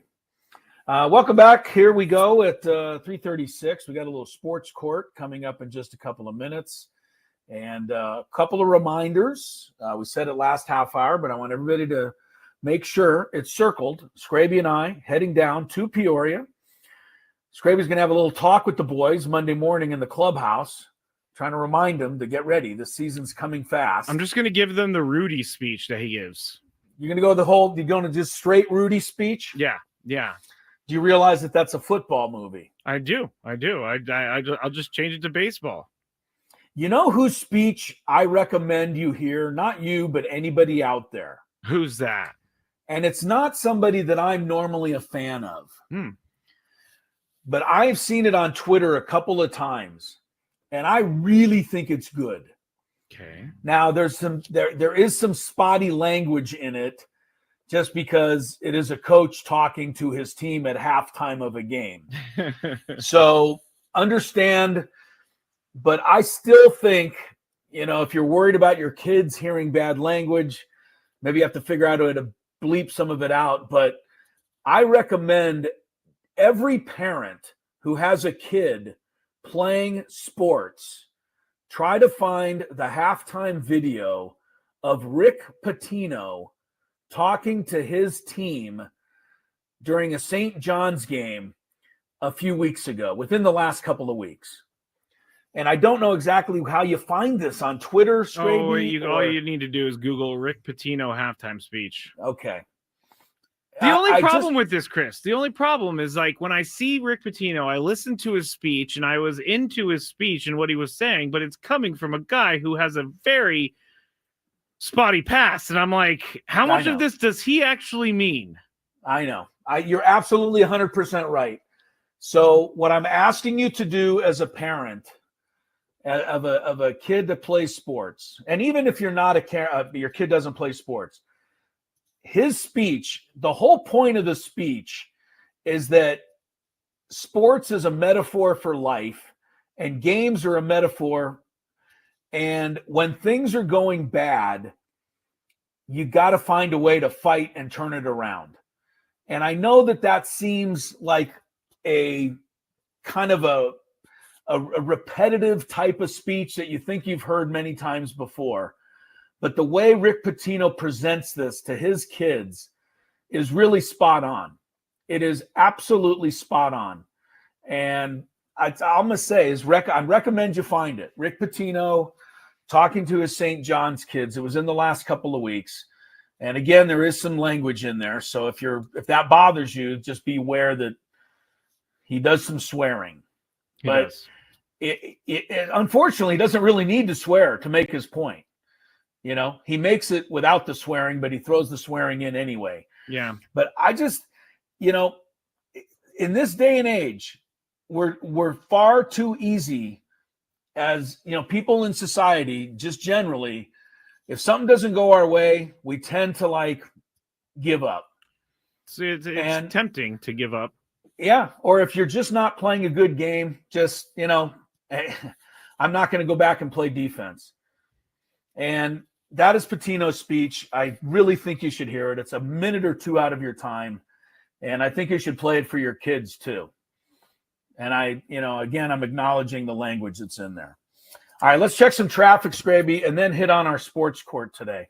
From the 855 Get Ross Traffic Center, protecting San Diego after accidents or injury, here's Kelly Danick. Traffic is sponsored by Valvoline Instant Drive-Thru Oil Change, your trusted instant drive-thru oil change. A couple stalled vehicles we're dealing with. Southbound 15 before the 52, stalled motorcycle in the center divide, and a stalled car on the Coronado Bridge heading off the island. Right before the 5, that has got the right lane blocked. Also in the East County, getting reports of a collision on westbound 8 just past Lake Jennings Park Road. Not showing if any lanes are blocked. And we can already check ladder and lanes off of our afternoon commute bingo card. Got one at middle lane, southbound 5, coastline right before Tamarack. Stop by any of the 30 San Diego Valvoline Instant Oil Change Centers. You don't have to get out of your car, and it usually only takes 15 minutes or less. Plus, get a free courtesy check of your tires and battery. Visit SoCalOilChange.com for directions and discounts. SoCalOilChange.com. I'm Kelly Dana with Gwynn and Chris, San Diego's #1 sports station, 97.3 The Fan. Do you have a sports issue, San Diego? Do you need a third party to make a decision?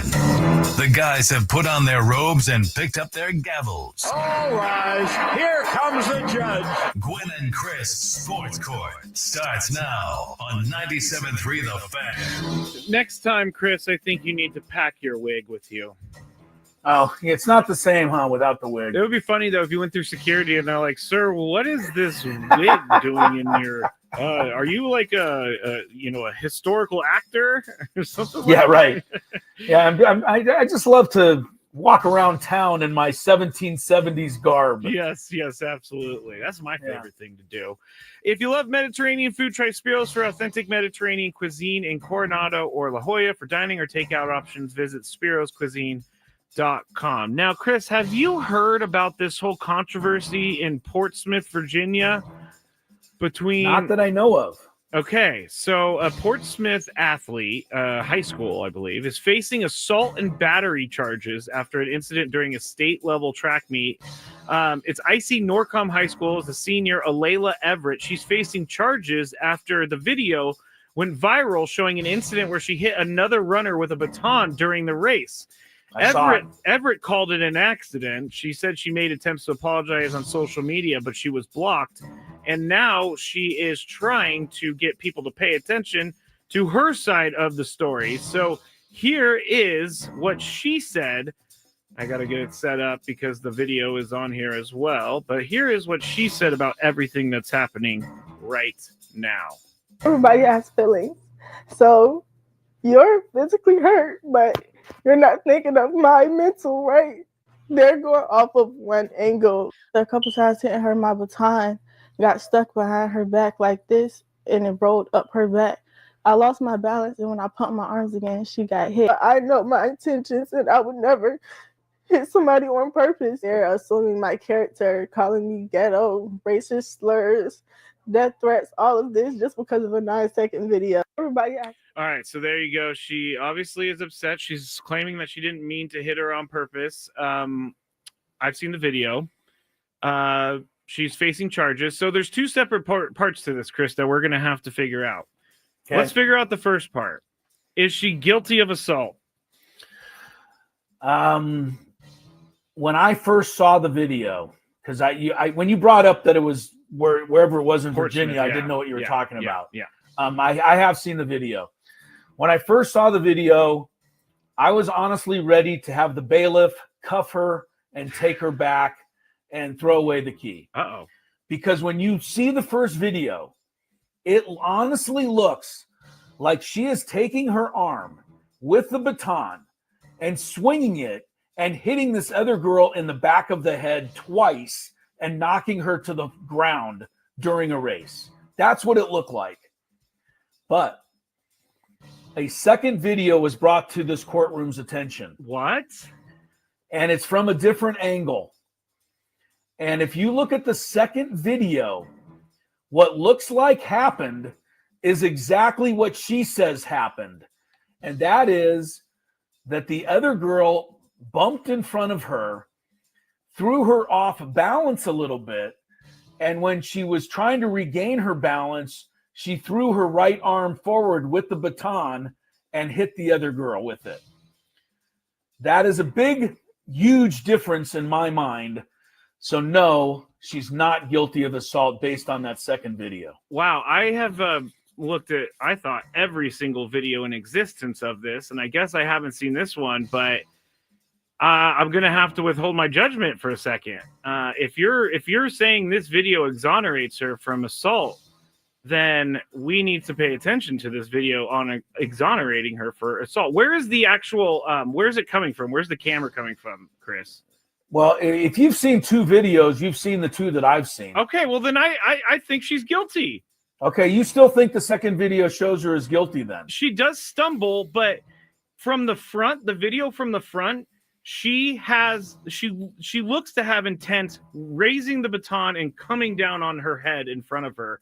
And it looks like she looks over there, boom, hits her in the head, and then moves on with the race. I don't know that she is going to get out of this. I don't know. I don't know how you prove this, whether or not there was intent here. Well, I think the second video clearly shows that she was knocked off balance. And if you are knocked off balance, I think it's pretty difficult now to prove that she intentionally swung the baton to hit the girl in the head. Because now that she's off balance, her arm, in order to try and regain balance at that speed, could fly anywhere. I get it. That's how I look at it. Now, I don't think that she deserves, racist comments and death threats and all that stuff. I'm not going to go that far. Here, no. I think I have another angle of the video. And by the way, you can just Google Portsmouth track baton incident, and you will find it. I'm really good at Googling, Chris, by the way. And you kind of have to see the video, but I think we've done a pretty good job of explaining it to everybody. But here, which one are you going to show? Is this I haven't seen this. I don't think I've seen this one. Okay, well, so it's from behind everyone, and here it goes, and it's in slow motion. So she kind of trips a little bit. There, she lost her balance. Yeah, there goes the baton. They're zooming in on the baton, and she does lose her balance, but then she comes down like Yeah. I gotta say she's guilty. I'm sorry. Yeah, it's a tough one. There might be, you might be able to make a case that she just got angry that she got bumped, and in a quick moment of retaliation, swung her baton and hit this gal. I bet you she wouldn't face charges, or this would be taught if she just came out and said, "Yeah, I lost my cool in a moment of rage, and I hit her in the head. I got bumped and I was mad about it." But here's the other thing: is that the person that she hit is claiming that they have a concussion now, and they have cracked skull. I believe I read. Oh boy, that's not good. That muddies the waters a little bit. Yeah, I got to tell you, this is a case worth bringing into my courtroom, which is rare in this segment. It is rare. Yeah, Kirby123 says it best. Unfortunate situation all over, because we'll never know the real truth. She's the only person that knows whether or not she did it on purpose. Yeah, I think you're right, Kirby. All right. Sorry, I was reading a comment. Never mind. Okay, so Snyder's soapbox. We love Matt Snyder here on the show, and he writes an article every single week. And here's our second sports court topic here. His soapbox title is this: time for ex-players like Barry Bonds to stop whining about the current era of baseball. So Barry Bonds was on that podcast, All the Smoke, and then we talked about him being able to hit 100-mile-an-hour fastball still. And now he was saying, or later in the podcast, he was saying, Ohtani is not going to hit 2 home runs without seeing one go by his ear in my generation. I don't care what he does. He's not going to steal 2 bases without someone decapitating his kneecap to slow him down. It's a different game back then. He said more than that, but Matt Snyder's article was all about the fact that Barry Bonds is whining about this stuff, that Ohtani doesn't have to face the same thing that he faces. So the question at hand here is, do you think Barry Bonds is guilty of whining? Yeah, I do. And it's easy for me to actually be on Barry Bonds' side here, because as you know, Skraby, I'm as old as Methuselah. I love Methuselah. I know you love that name, but I'm that old. So you would think that I am one of those people that immediately plays the card of, well, baseball was better back in my day. Yes, you do. Right. But I don't think I think I'm I'm really doing my best to wean myself off of that because I think it's just too simple of a thing to say now. I agree. You've been weaning yourself off. Yeah, these players these days, Ohtani and others, Judge, the top players, they face a different kind of scrutiny than people like even Bonds did. Bonds, although he was run through the ringer because of his steroid issues, never had to play through Twitter. He never had to play through, fans grabbing Mookie Betts in the stands. He didn't have to play through that. Yes, right. Some guy betting on whether it's a ball or a strike. Totally. So, Bonds played, certainly it was a different era, but it's a pressure cooker now. You do anything it's a different wrong, pressure cooker you're on now, every news station in America. Yeah. Barry Bonds wouldn't be able to spit on the sidewalk without it being broadcast all over the nation. Yeah. And not that you should spit on the sidewalk. That's probably a bad example, but so it is a different game. It doesn't mean it's always a worse game. After all, we used to play games where there was no pitch clock, there was no ghost runner at second base, there was unlimited pickoff throws, there were all kinds of other many different things. Yeah. And every single rule that they put in has made the game far more enjoyable than it ever was before. So, Barry Bonds, Bob Gibson. But here's the thing. Barry Bonds didn't play in an era when Bob Gibson pitched, when he really would hit you in the head with a fastball. Yep. So Barry Bonds didn't have it as bad as, say, Hank Aaron. So you can go on and on and on with this argument. This is why the best thing to do is compare players from their own eras against each other. Barry, stop whining. It's a bad look. You don't need to whine it. Barry, we already think you're great. So your whining's taking away from it. Yeah, I think he is whining. And I'm going to talk on the Skraby show more about former athletes and how they want to make everything about themselves when they're analyzing the game. It's all about what I did in my career. I want to hear what you have to say about the person that's playing, but we'll talk about that in the Skraby show. I think he is whining, but it is a fun conversation. And Shohei Ohtani is a massive human being. Massive. I would not want to get into a fight with Shohei Ohtani. He would kick my butt. And by the way, if you're going to throw a pitch into Shohei Ohtani's ear, he's going to be able to go up on the mound and throw one at yours as well. That's a good point. Go eye for eye or head for head or ear for ear. Yeah. All right. Play at your own risk. Last one, real quick. This one was found on Reddit, and this was during last year's baseball season. I went out on a date to a baseball game, and it was our second date. Bought the tickets, and I was going to get something for us at the game. We went to concessions, and I told her I ordered nachos for us, but she didn't think it was for both of us, so she ordered a hot dog and a beer. Okay. I didn't communicate clearly enough. I can handle that. But then later, she wanted to get another beer, and I asked if I wanted anything. I thought she was going to pick up the tab, so I asked for a beer too. She asked before she left, "Do you have cash, or were you going to give me your card?" Yeah. I said, "I thought you were going to take care of this one." Mm-hmm. And she said, "Oh, yeah, totally. I'm so sorry. Let me go and get my wallet." And then I felt bad, and I bought it for us anyway. I am not rich. This is not me saying it. I am not rich.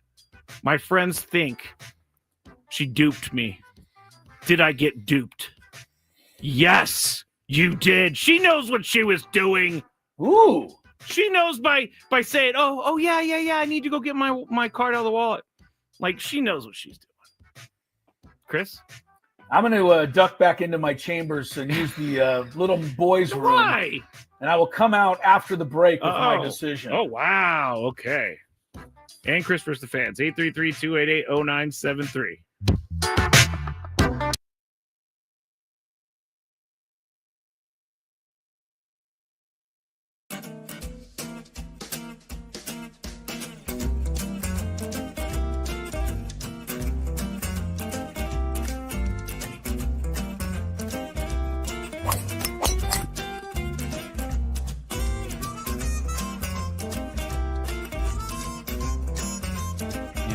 Things. It even tells you, hey, there's a canyon over here. Don't hit it here. Skraby, from about 45 feet. His caddy tells him to play it a little to the right. He's been playing well so far today. Fourth hole. Nice smooth delivery. Hit it too hard.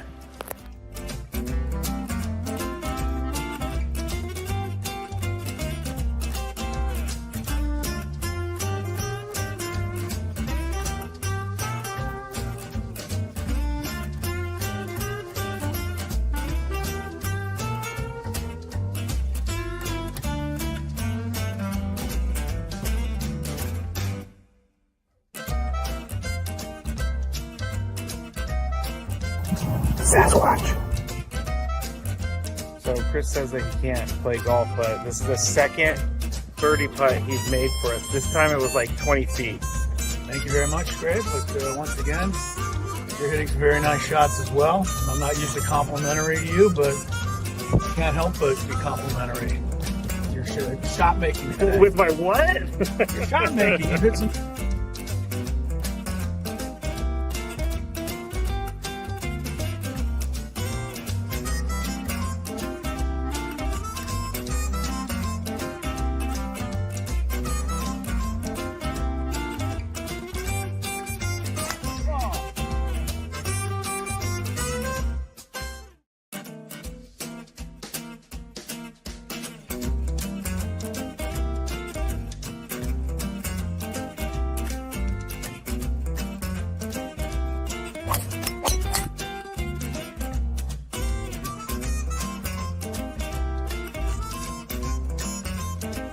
These things. It even tells you, hey, there's a canyon over here. Don't hit it here. Skraby from about 45 feet. His caddy tells him to play it a little to the right. He's been playing well so far today. Fourth hole. Nice smooth delivery. Hit it too hard.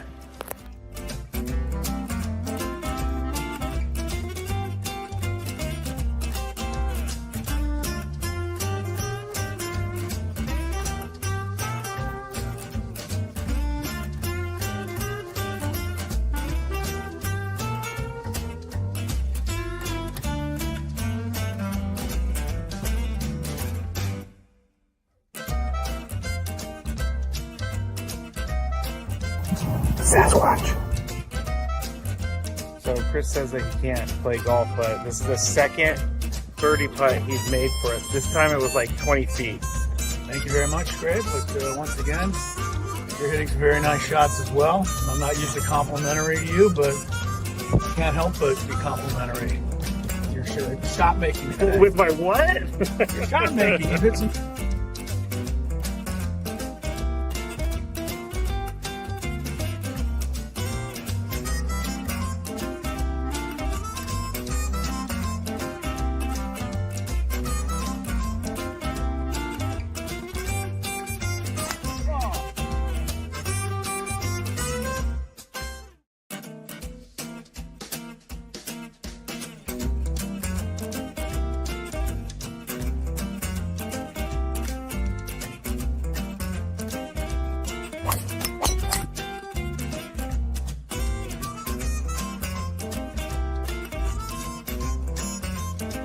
These things.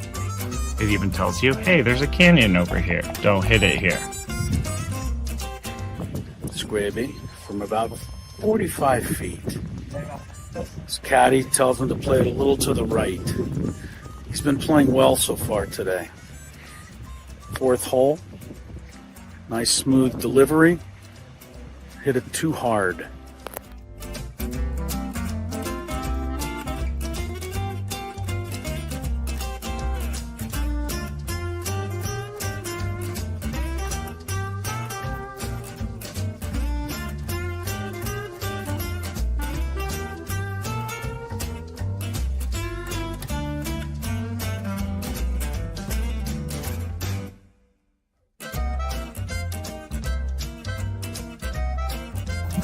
Sasquatch. So Chris says that he can't play golf, but this is the second birdie putt he's made for us. This time it was like 20 feet. Thank you very much, Greg. But once again, You're hitting some very nice shots as well. I'm not usually complimentary to you, but I can't help but be complimentary. Your shot making. With my what? Your shot making. You hit some.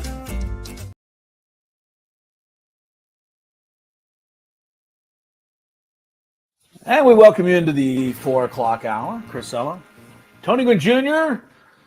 Hopefully, traffic permitting, he will be able to join us before the end of the show today. Tony and the Padres broadcast emanating from Talking Stick, Arizona, which is quite a ways from Peoria, Arizona. So, and they are in the top of the night. No, it's final. It's just gone final, Skraby. It's all over. The Colorado Rockies once again punish the Padres. 13-2 was the final score today. That's gross. Do I need to repeat the lines for Robert Suarez and Wandy Peralta? Actually, yes, you do. It's news. They were not good. Robert Suarez, a third of an inning, 4 runs, 5 hits.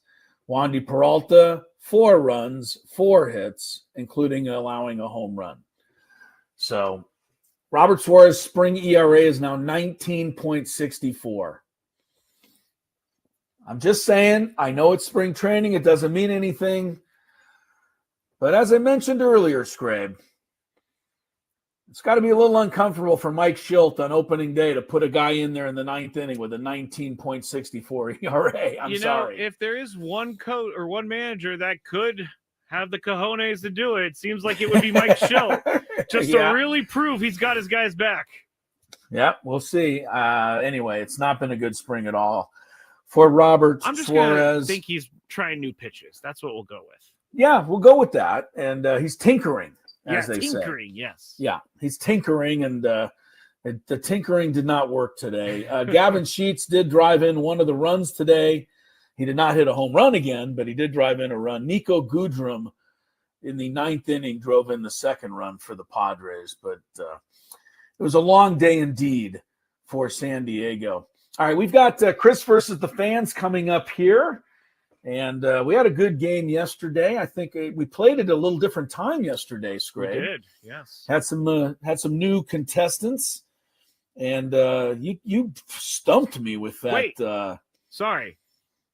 You have to do your verdict for our sports court first. Oh, you're absolutely right. Thank you. My memory is... It's okay. Yeah, my memory's bad. I just remembered it, and that's why I interrupted you. No, we'll do sports court in a second. Here, I mean... Oh, now I'm sounding like you all of a sudden. I did. My mind's going in 14 directions. All right, here's my verdict on the guy who took a date to a Padre game. Just a baseball game. It wasn't Padres or anything. Okay, a baseball game. Bought her nachos, hot dogs, beer. Yep.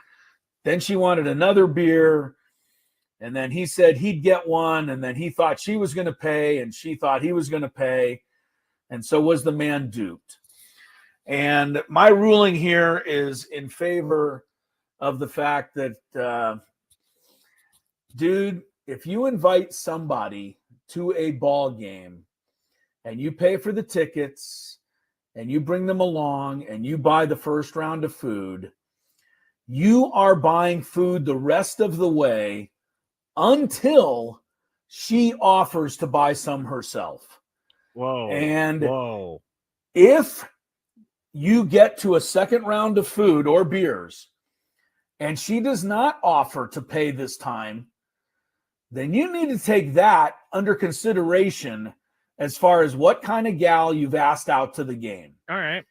And you should put that into your determination as to whether or not you'd like to ask her out again. Because I think any decent woman, girlfriend, date that has been taken to a game and already bought food would definitely offer to buy the next round of stuff. But she didn't. So you're stuck. I'm sorry, pal.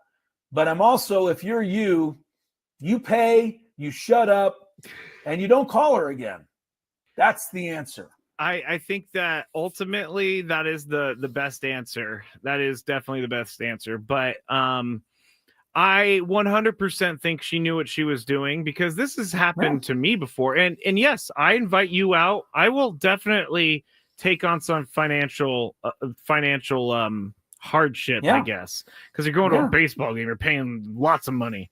But when you just kind of assume that I'm paying for it, after a certain point, I get a little weirded out. Well, my point is you get weirded out and you just make the decision. This is not the kind of person for me. Yeah. That's all. That's true. Good point. Good point. All right. Now we can get into our trivia contest with big prizes on stake, on the line. Chris versus the fans. If you had one shot, one opportunity to take down the human almanac himself, howdy do. Now is your time. Listen to me, this guy is dangerous. Now is your opportunity to win a prize. Well, I hope you know what you're in for. Chris versus the fans starts now on 97.3 The Fan. All right. I do think you said it really well, though, Chris. I've been thinking about it. Yeah, I would honestly be really mad that this gal, in fact, she should offer to buy the first round of food since you took her to the game. Technically, yes, but I'm not expecting that. I know, but I think a nice person would do that without question. Well, I don't doubt that. All right. Rules. You have to make it through 3 questions. Each question will get more difficult. If you get the question right, you move on. If you get it wrong and Chris gets it right, you're eliminated. But if Chris gets it wrong, then you move on to the next question. Or you win if you're a first-time player. Let us know before you get into it, and you will get that question for free today. And we are going to be playing for 2 tickets to Alanis Morissette at the Coliseum at Caesar's Palace, October 24th. Yeah, October 24th is what I wanted to say. 2-night hotel stay on October 23rd through the 25th at the Flamingo Hotel and Casino and a $100 gas card. You will be able to go and hear this. I know it's going to get old once. Well, I mean, the month is going to end at some point. So let's get our I think first. you got to stick I think the you ought to know is just a good sounder for every time we don't know something. That's true. I mean, I'm going to play it a lot for myself, apparently. Apparently that'll be something consistent for you. All right, let's go to our first contestant. Steven is what this phone screen says. Hello, Steven. Hello. Are you ready to play? Yes, guys, I'm ready. Okay, here we go. Question number 1. What conference are the UCSD Tritons basketball team in? Oh, sorry. Wow. I did not mean that. It's the top right corner, and I went to the arrow, but you said Big West, and that is correct. I did not mean I thought you were booing the Tritons for a minute. No. It was an unintentional boo. That's what I get for putting it right there. All right, Steven. Very you good. They are are on in the Big West. to question number 2. What team has the number 1 overall pick in the NFL draft this year? Ooh, fair question. I say. Panthers. Stay there. Chris doesn't know his draft stuff. I don't. I hate the draft. But you know this. I don't. You really don't? There was like a 10-way tie for the worst record last year, wasn't it? It did come down to a lot of tiebreakers and stuff. I think it was the Titans. I think I heard that. Oh, sorry, Steven. I thought I was toast there, Steven. Yeah, it was the Titans. But there was a lot of competition for it. The Patriots were right there. I think the Patriots won, didn't they, or something? They did, and then they got knocked out of the first overall pick. Right, that's what happened, yeah. All right, let's go to our next contestant. We will go to Max in Santee. That's what it says. Max, hello. All right, Max. Hello, guys. All right. Hello. Let's get going. Question number 1. What 2 teams are going to start the season in Japan next week? Next week. That's the Dodgers. Oh, I should know this. Come on, Dodgers Max. and San Francisco. The Giants. Too bad. think you're going with the Dodgers and the Cubs here, Skrabe. Sorry, Max. Sorry about that, Max. It really is kind of an intriguing matchup in the opening game. You got Yamamoto for the Dodgers. You got Imanaga for the Cubs. These are two of the best pitchers in baseball who both happen to be Japanese opening the season over there. So I think that's kind of cool. All right. Well, Shohei Ohtani is 3 batters away, Chris. I just put that back up on the screen. Did they just... That might have been one of your best lines you've ever had. I put up the picture of him because they're going to do it again. It's going to be let me here. See. Let me see. I want to see it go again. Back. You have it handy? Back. Yeah, it's right here. Let me see. 3 batters away. It's what Fox showed on their broadcast, basically. Every time he was about to come up. That is so funny. It was ridiculous. It was a little crazy. Are the I don't know if you know this, and I don't know offhand. I assume each team will be the home game once, but I don't know who will be the home game the first game. It doesn't matter to me, honestly.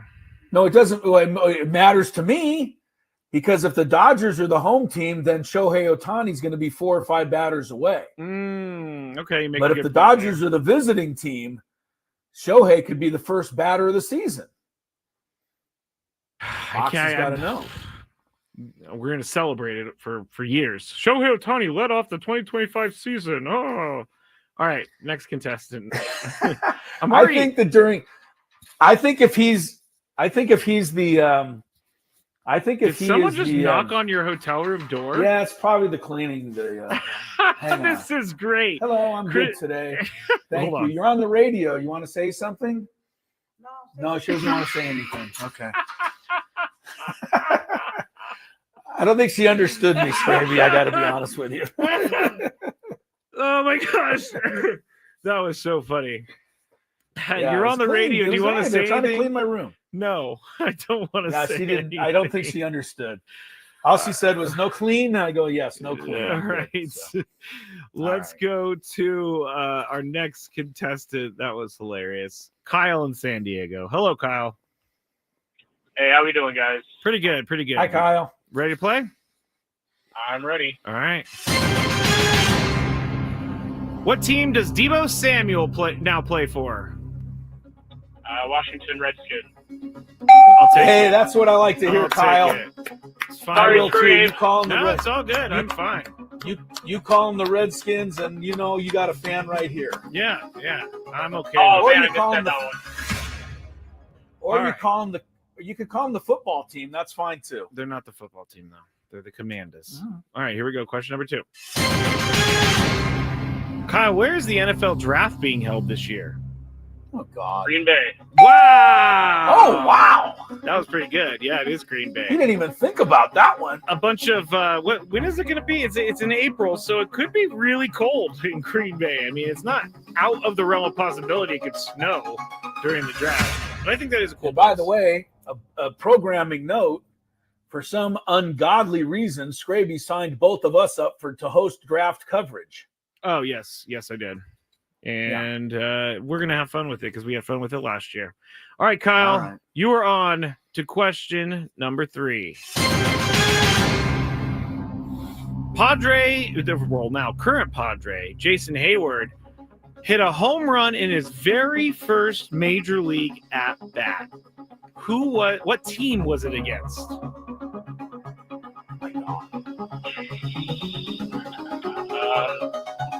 Somebody in the East. I'm going to go the Mets. The Mets. Stay there. Chris would have an incredible memory to remember this. Yeah, I don't remember it. I'm going to have to guess. But here's the funny thing. Adam Klug, our boss, was just telling me the story of this the other day. Yeah.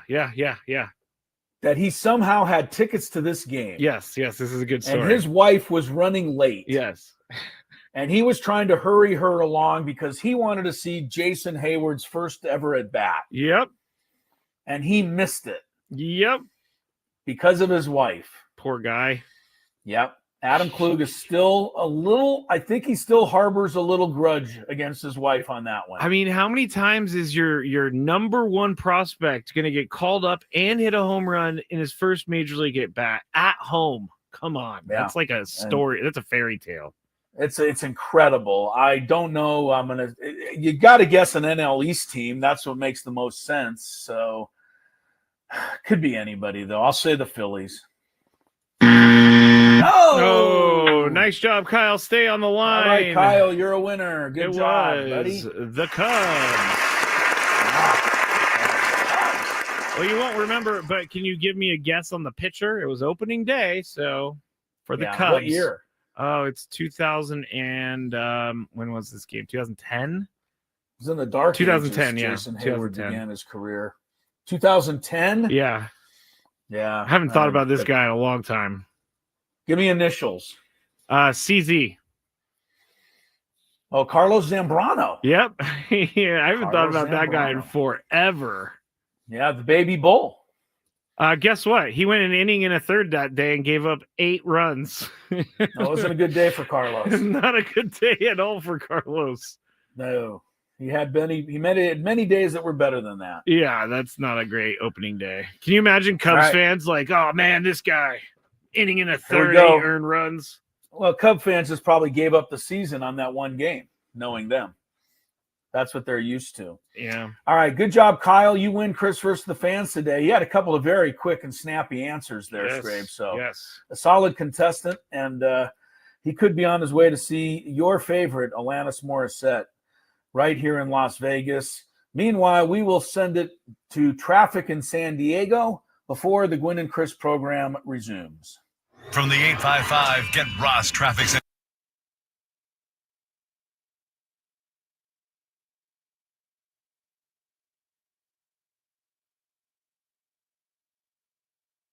Well, Dylan, I think the first obvious question, long hair, long beard, have you had a shave since the last game of the season? I don't think so. Man. I don't think so. That's great. Why is that? Just changing it up. Why not? You know? Okay. All right. I'm jealous of the beard because I'm a guy who likes to grow a beard, but your beard, how long did that take to grow? I think this is 3 months, maybe. 3 months. Now, okay. is this going to stay as we get into spring? Are you going to keep it? Because I don't think I've ever seen you. I've seen the beard before. I don't think I've ever seen the hair. No, I haven't had hair like this since I was 12. I'll probably keep it. We'll see how it performs, really. That's the key. That's How the does it thing. perform? That's the biggest thing. Speaking of perform, how you feeling, man? Obviously, spring training right around the corner. Pitchers and catchers report. This is the time of year where the green light goes on again. Yeah, I feel good. Working on a bunch of different stuff. Biggest thing is really just getting the body to feel good and getting ramped up. But I feel like I'm on track. How do you deal in terms of getting yourself ready each and every year? You know, ball players are notorious for always trying to figure out how to get a little bit better. You're probably one of the most consistent guys in our league. Is there as much a focus on finding ways to get better, or is the focus how to continue on the path that you've been on, which is a guy who can get in a lot of innings every year? I mean, I guess it kind of depends on what part of the offseason I'm in and, you know, what I'm trying to work on. Like specifically this offseason, I've made a little mechanical adjustment, tinkering with some new pitches. But the bulk of it is just getting my body ready, really. I mean, that's the main focus, main priority. So I kind of know where I need to be in terms of like my velocity and bullpens and building up and all that. So I always like to think I'm adding. I'm definitely working on new pitches and exciting stuff like that. So, but at the end of the day, I kind of know that my four-seamer and my slider.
All right, welcome back. Skraby likes to call this. It's a short segment. Short segment. Short segment coming up. You ought to know, Skrabe. You ought to know. 4:23 is the time.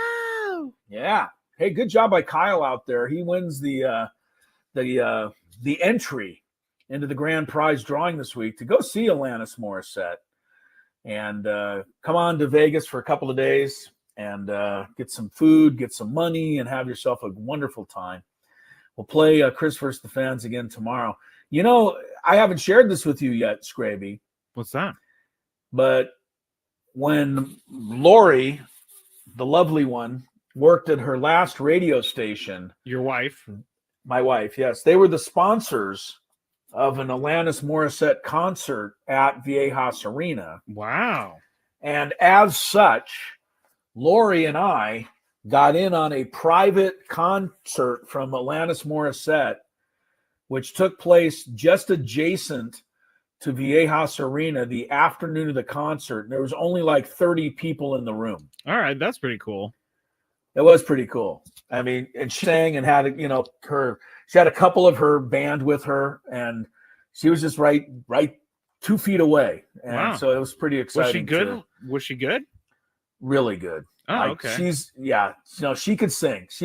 She's not one of those made by production singers. She can flat out sing. So it was fun to go to that. I've told the story before, but back when I first started, when we had concerts here, one day in the performance studio, it was like a Saturday, and I come in and there's a bunch of people there, and then I'm like, yeah, who I don't know who this person is. I looked at the name and everything. So I'm riding the elevator, and it's this girl with this blue hair.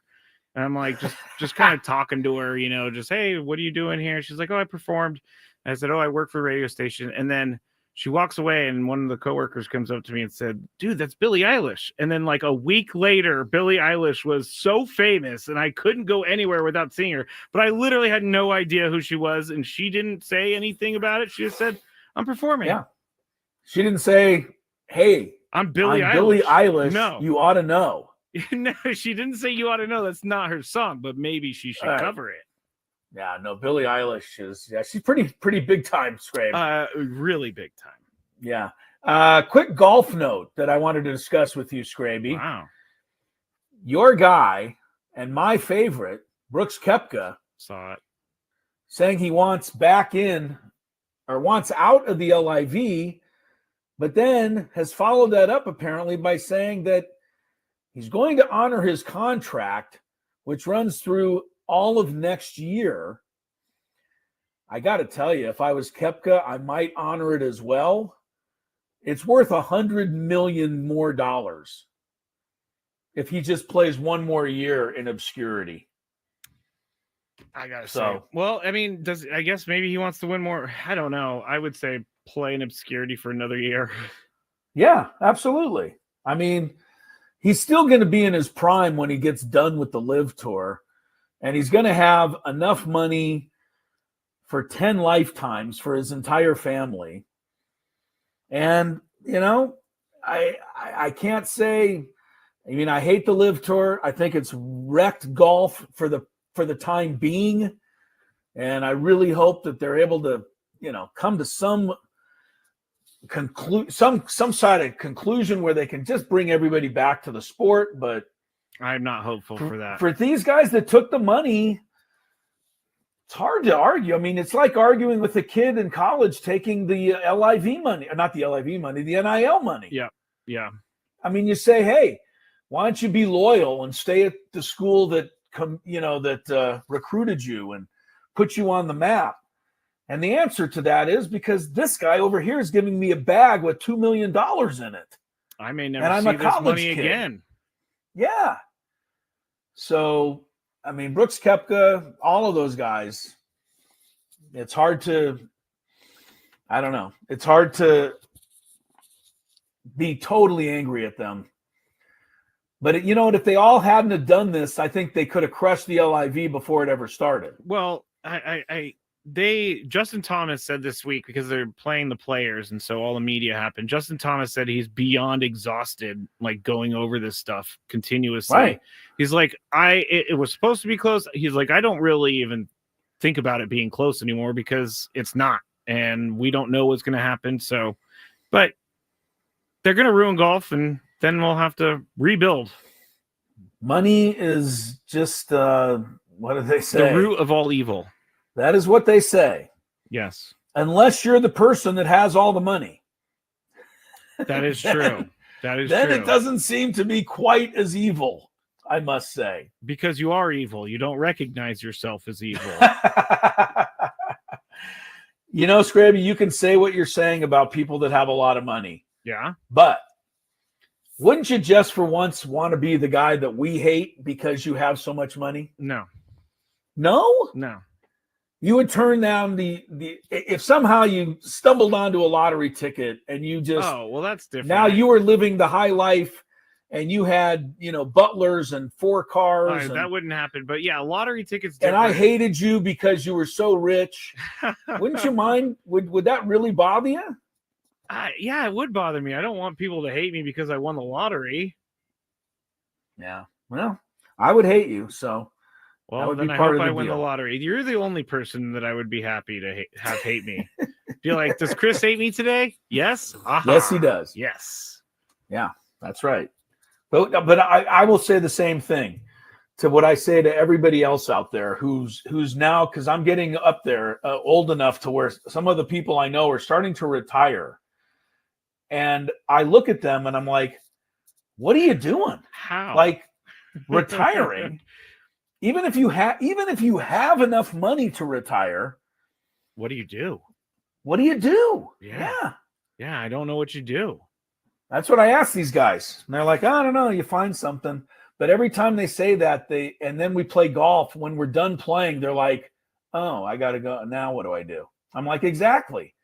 You're the one that retired. When things get stressful around here, like before our big winter break, I was done with working. And I was like, I could ride off into the sunset and never work again. But then I got bored like 2 weeks later. I was like, at the end of the vacation, I was like, I need to go back. Yeah. I mean, what are you going to do? I don't know. People are pretty funny, man. They all race towards retirement. But then you get there. Then what? Hey, Chris, guess what? I'm never going to retire. I have nothing really saved up for retirement. So that is I was going to say, in the position that you're in, you don't really stand much of a chance to retire. No, so. I'm working until the day I die is how this is going to happen. Yes. Well, all right. That's good to hear, Skrabe. You and I will be working into our centragenarian days. Centragenarian. I think that's the wrong word, but I'm close to the word I was thinking. Octogenarian. There we go. I know of octogenarian, but I don't know octogenarian. You don't know what octogenarian is? Has something to do with 8. Somebody who's really old. That's all. Okay. So, all right, break time, traffic time, Big 5 time. Excited for that next on Gwynn and Ben and Woods on the Fan. Was Terry Bradshaw...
Here we go. 4:38 is the time, Chris Ello. Tony Gwynn Jr. apparently will not be able to join us today through no fault of his own. Tony is. I don't know. Yeah, I know. Skraby's trying to keep it alive.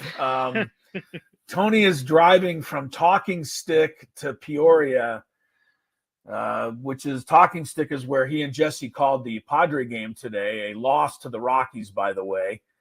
Another loss to the Rockies. 13-2 was the score. But Tony informed us that he's stuck in traffic on the 17 highway there, trying to get across town. Yep.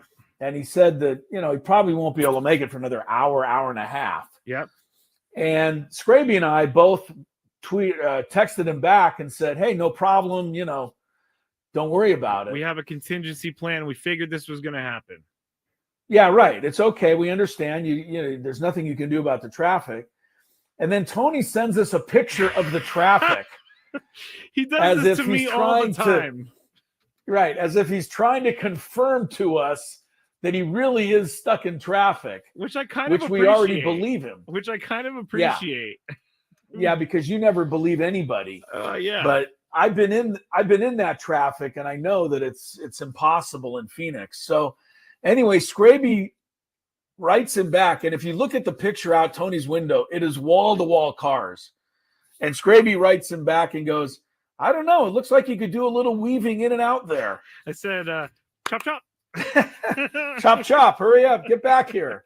He hasn't gotten back to us after that, which I feel No, that was the end of the conversation when you said chop, chop.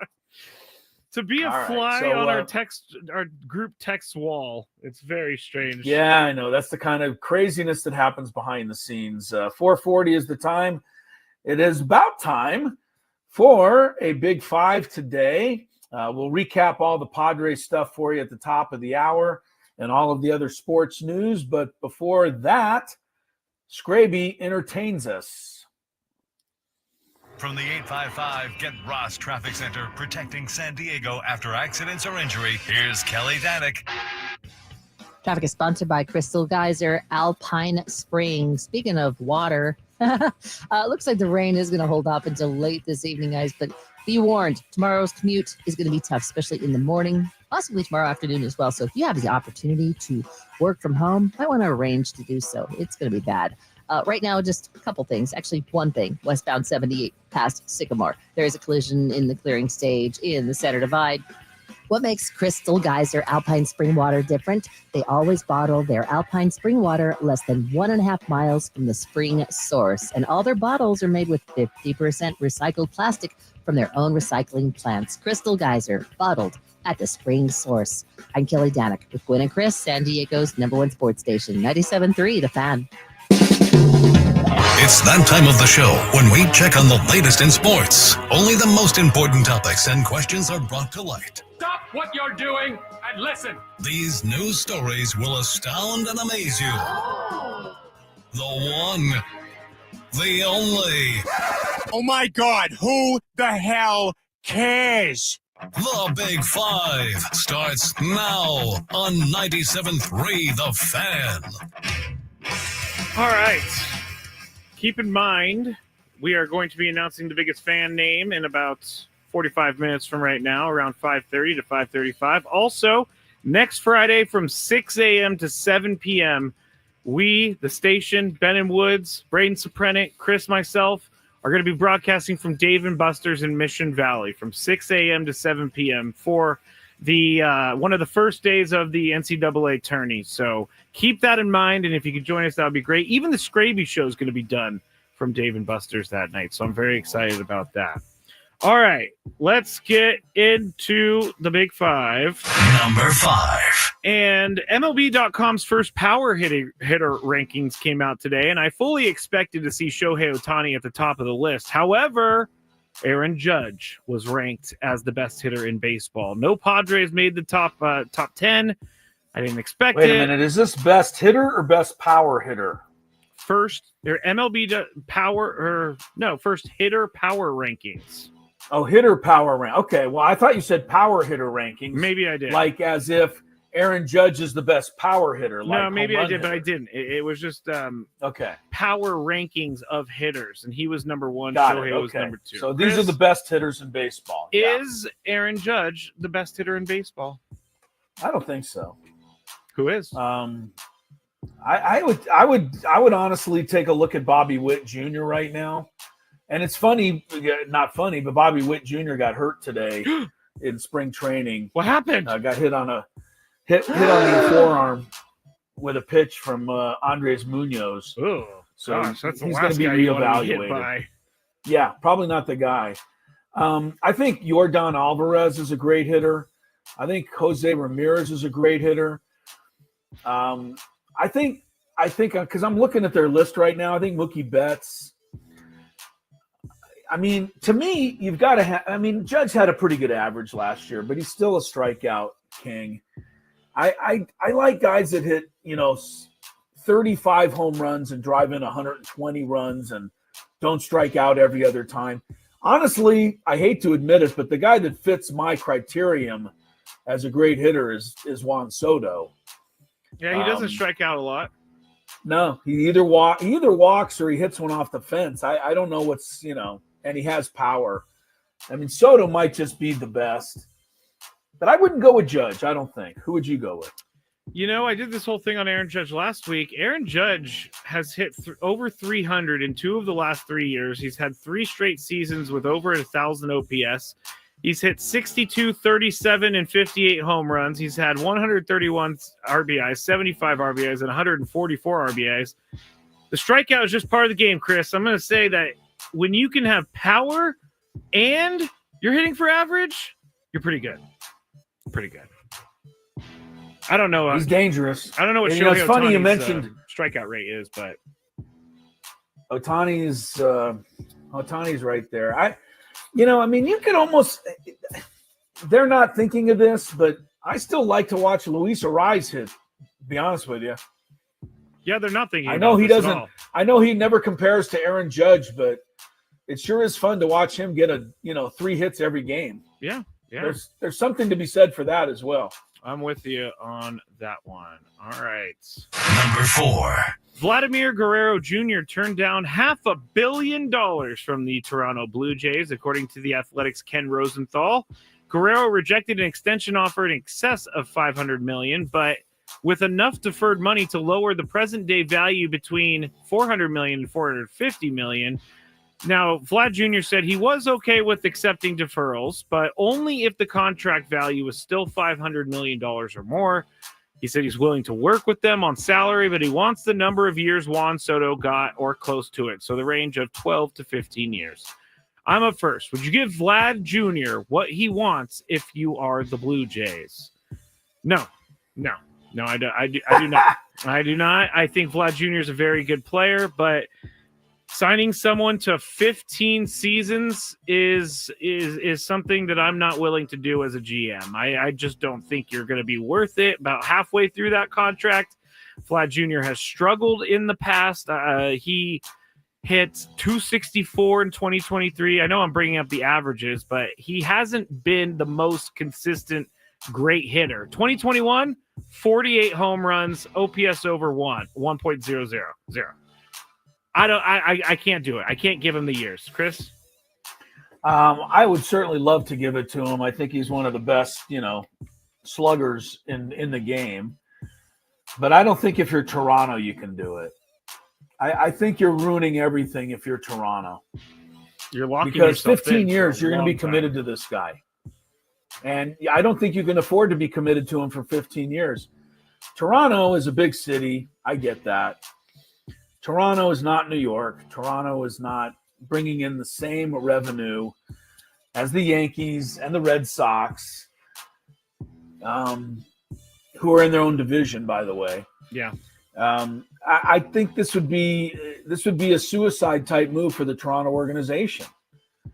If you have to pay him even deferred 15 years, I don't know, what is it? What are you going to pay him? $12 million a year, 15 years from now? He wants at least $500 million in present day value if he's going to defer. Yeah, so I don't know, figure it out. $50 million a year. Figure it out. $50 million a year. No, if I'm the Blue Jays, I don't want to get involved with this. I just don't think the Blue Jays can do it. I think you have to leave people like Soto and Guerrero for the Mets and the Yankees and the Dodgers and just try to work your best around it. I mean, everybody wants a 15-year contract, but you have to be elite of the elite of the elite to get a 15-year contract. Number 3. Sorry. Yeah. The highest he finished second in the MVP balloting 1 year, 4 years ago. 2021, yeah. Yeah. All right, let's go to basketball. Some people think Inside the NBA is one of the greatest sports shows on TV. Some think it's running its course. Chris is raising his hand for greatest sports shows on TV. I may be one saying it's running its course, but I still watch it. Last night, Shaq didn't know who the Pistons head coach was, and he also said he doesn't watch the Pistons because they're boring. But really, it's what Shaq said about Zion Williamson that is getting people talking. After a triple-double last night, Zion had 22 points, 10 rebounds, 12 assists. Here's what Shaq said about Zion. You're giving them props for that? I need more. Yeah, I need more. 20 ain't good. I need 26, 27. I demand from my franchise player you play at the max. Don't be giving props for 20 points. Anybody can get 20 points now. Can I be happy that he's playing? Happy is good, but that's happy is good. Lower your voice when you talk about that. That's good, but that's not good enough. So you want me to be like, not a triple-double? No. It was a pretty good game. Because you know what? In one sentence, you said the up and down Pelicans. I can't have that with my franchise player. Well, he just started playing again. If they're in third, fourth place, and you got those numbers, I'm impressed. But I'm not impressed with that. You need to do more, Zion. I love you.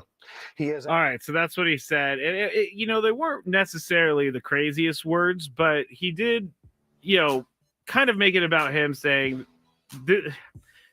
I can see why people are mad, and I can see why people think it's weird that people are mad. So, Chris, you're up first here. Do you think that inside the NBA, not just Shaq itself, is getting too big for its britches?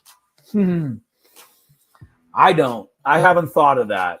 When I watch these guys, I think that they demand excellence from the players in the league, especially the ones that are making insane amounts of money. A triple-double is not anywhere near what it used to be. Here's the reason. Scoring 20 points in an era where you've got the three-point shot is 5 times easier than scoring 20 points in an era that doesn't have it. Zion doesn't shoot threes, does he? Yeah, he can make a couple. Look, I'm going to give you an example of how different the NBA is. The other night, a no-name backup guard for the Boston Celtics, and I can't now, he's so unknown, his name is escaping me. Sam Howard or something like this. Okay. I'd have to, I'm sorry, I have to look it up. But I honestly, the guy never plays. But he played this one night because everybody was hurt and out of the lineup. The guy made 7 threes in 1 quarter. That's a for lot. The Celtics. I'm looking to try to find out who. Yeah, I'm trying to find his name myself. It's not Peyton Pritchard. Hauser. Yeah, him. It's Hauser. Yeah, Sam Hauser. He made 7 threes in 1 quarter. Oh my gosh! Yeah, he had 33 points. Okay, let me give you a ridiculous idea how many that is. Larry Bird, the greatest shooter maybe in NBA history. The most he ever made in 1 game is 7. This guy, who's a no-name, made 7 in 1 quarter. See, now, you're not going to compare this guy to Larry Bird. No, but at the same time, that's the game now. It's different. It's easier to score 20 points. I love Shaq. I love Barkley.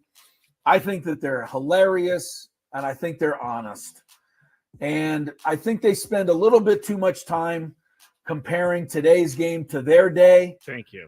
They think their day was better. But beyond that, I find them to just be way too entertaining. They're entertaining, but I'm with you. I'm glad you said that. I do think that they talk about their era too much. It's not the same era, but I think that they are in danger of becoming too big for their britches, but they are entertaining. Number 2. Don't they both make like $40 million a year now? It's ridiculous. Themselves? It's ridiculous. Yeah, they make way more money now than they ever did when they played. And they openly talk trash about the company they're about to work for, which I kind of think is hilarious too. So, Lakers fans are up in arms after the Celtics added 2 players to their injury report after the game against the Lakers on Saturday night. After the win, Jason Tatum and Al Horford were listed on the injury report and sat out their game against the Jazz Monday night.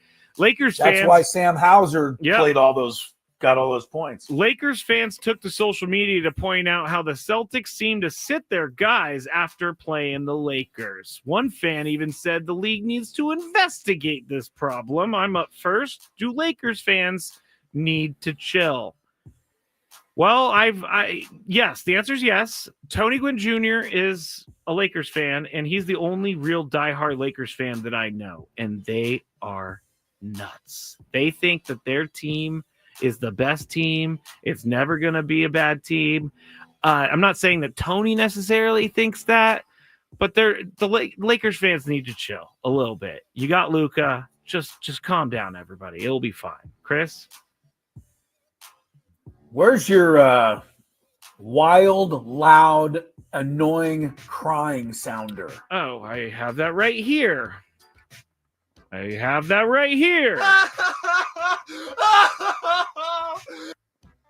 Yeah, that's my answer to Laker fans, please. Cry me a river. If the Lakers were playing the Celtics and then the Jazz, do you think the Lakers would use LeBron and Doncic in the Celtic game and maybe rest them in the Jazz game? Yeah, No. I think they would. The Lakers don't Yes, do they that would. stuff. Are you kidding me? Yeah, right. Lakers never do that. So, yeah, please stop crying. The number one That's and I like Laker fans, but that's out of line.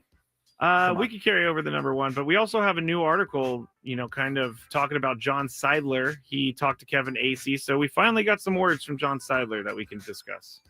All right, we'll do that when we come back. Happy hours right around the corner. Gwynn and Chris hanging with you on 97.3 The Fan. Born and raised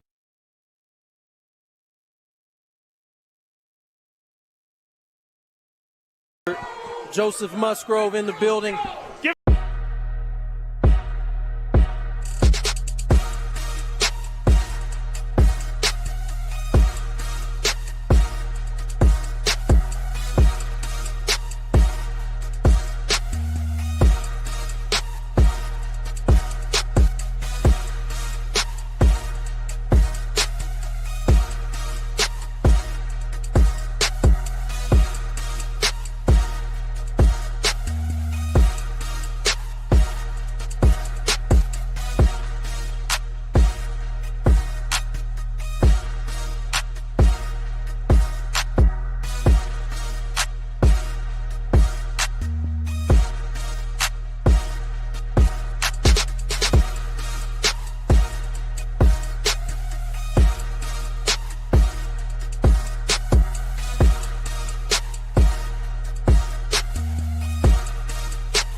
Welcome into the happy hour, everybody. 5 o'clock is the time. Chris Ello, Tony Gwynn Jr., and Matt Skraby. Gwynn and Chris on 97.3 The Fan. We got an hour to go here. Then Skraby takes over with the Skraby Chronicles from 6 to 7. Tony Gwynn Jr. was out broadcasting today. Padres played on the road. He's still sitting in traffic, so we probably will not hear from Tony today. And he wouldn't have any good news to report anyway. The Padres were routed by the Colorado Rockies today, 13-2 in spring training play. We're going to talk a little bit about an article that Kevin Acee wrote today in the San Diego Union Tribune. And I know that, Skraby, we talked about our number one Big Five story. I think maybe we just table that today. That's fine. So I want to get into this other thing if I can. Yeah, that's fine.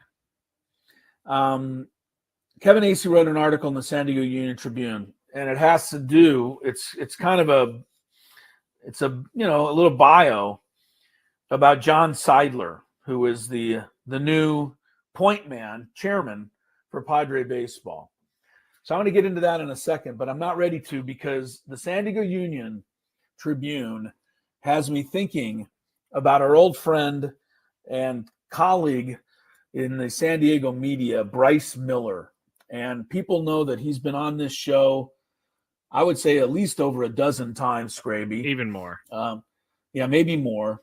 We know that he's an excellent columnist who writes for the San Diego Union Tribune. I don't know anybody that's a sports fan out there, and I imagine if you're listening to this station, you are a sports fan. So I don't know any of you that don't know of Bryce Miller, haven't enjoyed an article, haven't enjoyed him coming on this show, his presentation, how much fun he always has. But Bryce needs our help right now. And he's going through a cancer scare, and his family, his brother has posted a website for some donations to help for Bryce's care and recovery. And I can't tell anybody what to do out there.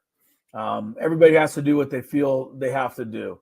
But I feel we as a San Diego sports community can help whatever we can help for somebody that's been there for us, and that's Bryce Miller. I don't have an exact update on how he's feeling, but I know it's not the greatest of news right now. And they need our help. His family needs our help. And I think we should, if you can do it, if you can take a minute, if you think about it later tonight, you can send, I don't know, I don't care what you send, but anything to help Bryce Miller and that recovery. Yeah, I think we should do it. So, Skraby, I direct everybody to Annie, our former colleague here, Annie Heilbrunn. Yeah. You can go to her Twitter page, and if you scroll down just a little bit, there's a post by Jay Posner, and that has a link to how you can donate. And it only takes like no more than 30 seconds to donate. I mean, that's it. You'll be done, but I think it's something that we as a sports community need to rally around just a little bit here. I mean, Bryce Miller is one of our guys, and, I'm so sad. And I know we tried to get him on the show a few weeks ago, Skraby. You said, that he wasn't feeling well. And now I know, things are, this cancer, he's been battling it for a few years. And, I think it's come back here. And, if there's anything we can all do, keep him in your prayers, your thoughts, to pray for a speedy recovery here.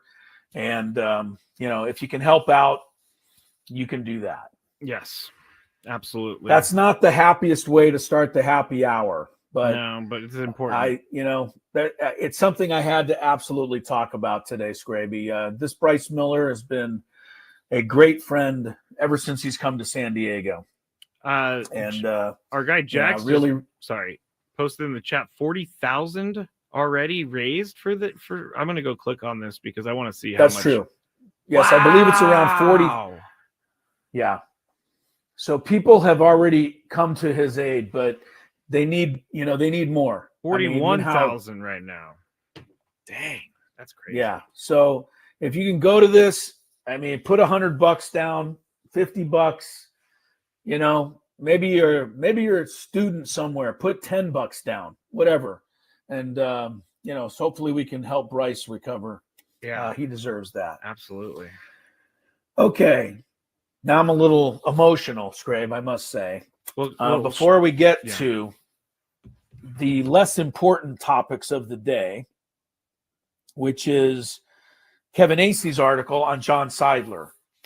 And it's interesting because the one thing that I kind of take from the article, and it'll probably be in the paper tomorrow, but I'm sure you can find it online now. It's definitely online. You read it online, yeah. Chris.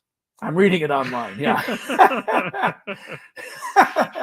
Yes, you do have the ability to watch to look at the story online because I'm looking at it online. That's funny.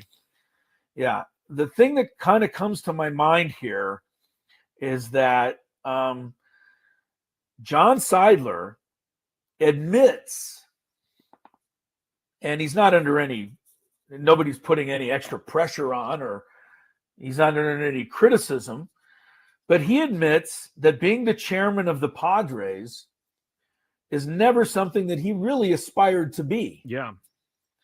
And it's interesting to me because don't you get the feeling that probably a lot of people might aspire to something like this?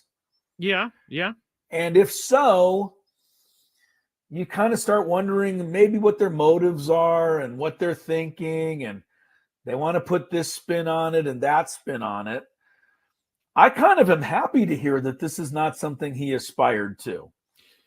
Seidler says in the article that Peter, his late brother, did an amazing job and was loved by the fans, etc. You find a lot of respect. You find people that appreciate. Peter had a unique personality. He was a natural for it. He deserved it. He earned it. In terms of stepping into the role, Eric Kutsenda took the baton from Peter and carried on executing the Padres' plan. And basically, John Seidler just says, all I want is what the fans want. And then I want to see the plan that's already been in place carried through with the idea of winning a world's championship. And those can just be words coming from a lot of people. But I think from somebody like John Seidler, who didn't necessarily aspire to this role in the first place, I really believe him. I believe that he just is here to try and carry on, what his brother started.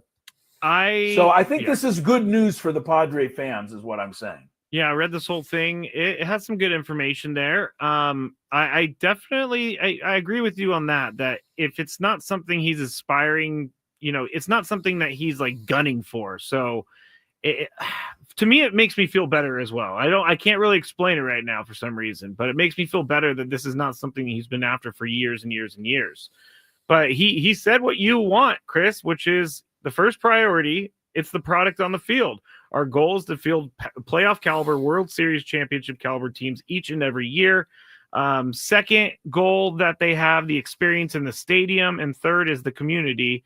It's they've increased their contribution from hundreds of thousands to something like $3.6 million for a positive impact. But I don't know why. I'm a pretty skeptical human being, Chris, but I see John Seidler's picture and I tend to believe him. Seems to be, like I said, I'd be more worried if he came in and said, this is what I've been waiting for. Yes. Now we're really going to get things started. Now we're going to take care of stuff. Yeah.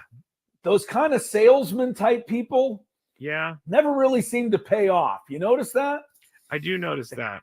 Yeah. They come in with a lot of bluster, but they don't always deliver.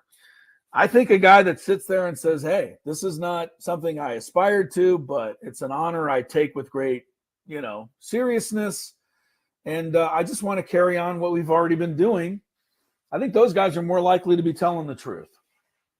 Yeah. I mean, So part of me, well, I think that he's telling the truth when he says that their goal is to win a World Series. I do think that's true. Well, everybody's goal. I mean, Dick Monfort probably says that when he goes to speak to the Kiwanis Club in Denver. Kiwanis Club. But nobody believes him when he says it. I don't think he's ever said that. He's just like, can I make a buck off this team? All right. But isn't it hilarious that we are in San Diego, I don't know, 500 miles away. We probably make more fun of Dick Monfort than they do in Denver. That's true because they're afraid in Denver to make fun of him. Either that or they just don't care. I want to ask you this. There's a whole part of this article, Chris, and I know it's not that big of a deal, but Okay. John Seidler grew up a Dodger fan, massive Dodger fan. Yeah. He says Peter did too, which we all know Peter loved the Padres more than anyone on earth. But he said in 2012, he started making the switch once their family got involved. They attended 62 games last year. But he said he went through a 12-step program for BLA, and now he could say he's completed it and he's never going back. Okay. I'm not sure. So what do you want me to say? That I don't wish he know. was never a Dodger fan in the first place? No, can you really, I guess when money's involved, you can definitely change your fandom, but it would be like me all of a sudden working for the Seahawks and being like, I love the Seahawks. It would be hard for me to do that.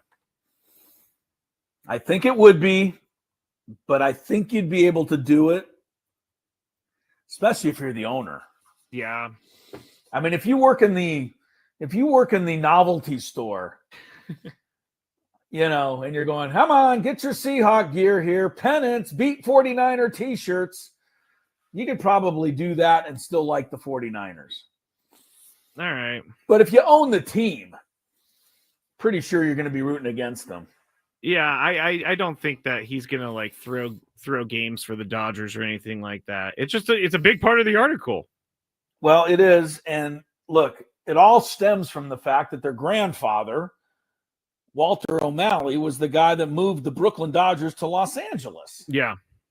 I mean, it's going to be pretty hard to erase that. I mean, Walter O'Malley wasn't just a figure in Dodger baseball. He was Dodger baseball. This guy was their grandfather. How can they not have grown up Dodger fans? Yeah. I mean, it's very hard to not grow up a Dodger fan when I would think. Yeah. But I really don't think he's trying to short circuit the Padres in any way, shape, or I form don't either. I don't at either. this point. So I think you can be safe for that. Yes, yes.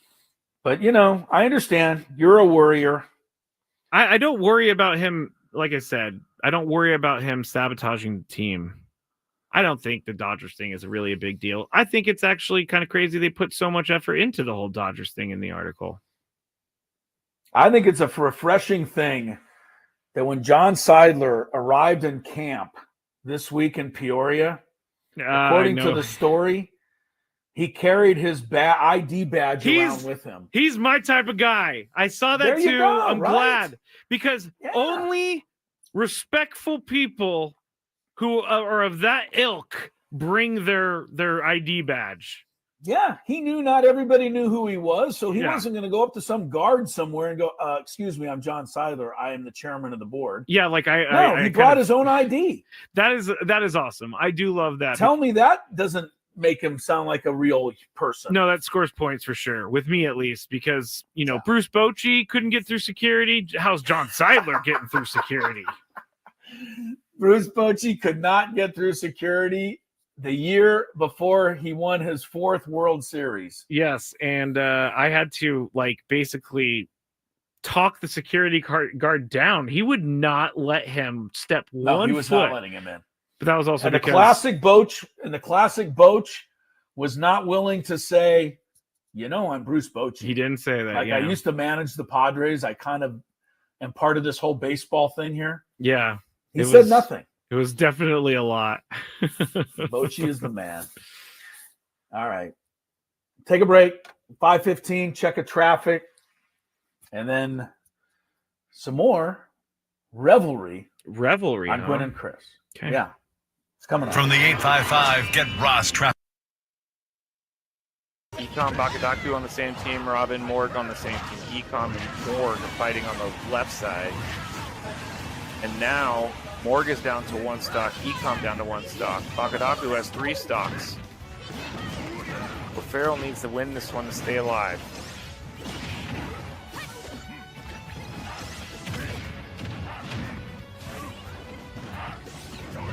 Econ and Robin on the left. Morgan Bakadaku on the right. Morgan, Ecom only have 1 stock. Bakadaku, Robin have 2 stocks.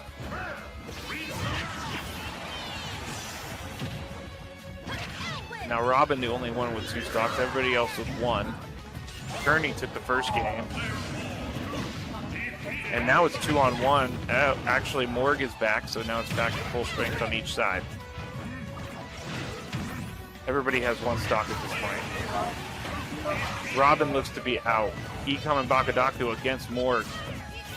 O'Farrell needs this.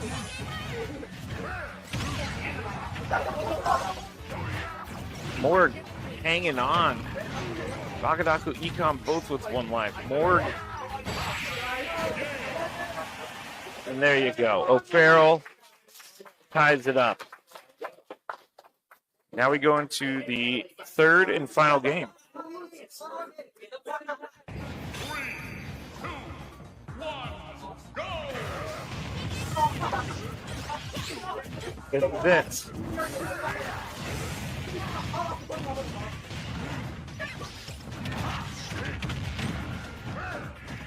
Each team, O'Farrell and Kearney, have won a game so far in the championship round. Loser comes in second. Winner wins it all. Bakadaku and Robin on the left. Morg and Ecom on the right. Both floating. Ecom goes down. Everybody with 3 stocks except for Ecom, who has 2 stocks.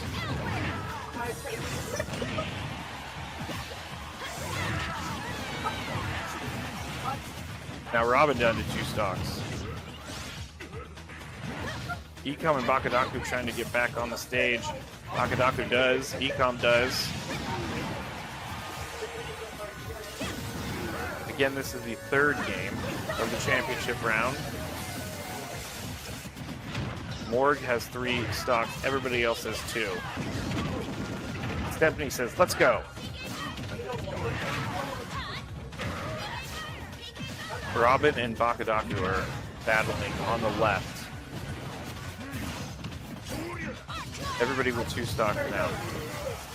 Even as it can get in the 3rd game of the final match, final round.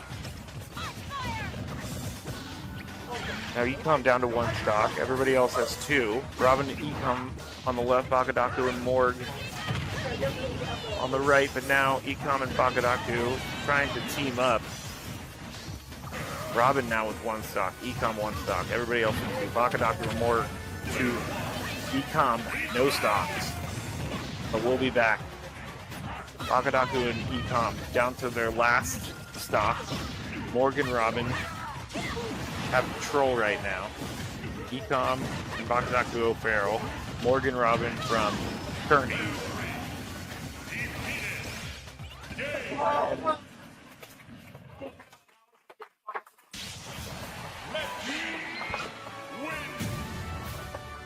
And that's it.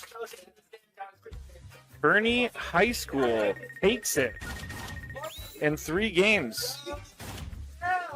So let me just figure this out just to make sure I have everything. But I believe the tournament is now over, and Kearney High School has won it all. O'Farrell has come in 2nd, and E3 Civic High School takes home 3rd place. So thanks to everybody for watching on the stream. Ecom, Bakadaku on the same team, Robin, Morg on the same team. Ecom and Morg are fighting on the left side. And now Morg is down to 1 stock, Ecom down to 1 stock. Bakadaku has 3 stocks. O'Farrell needs to win this one to stay alive.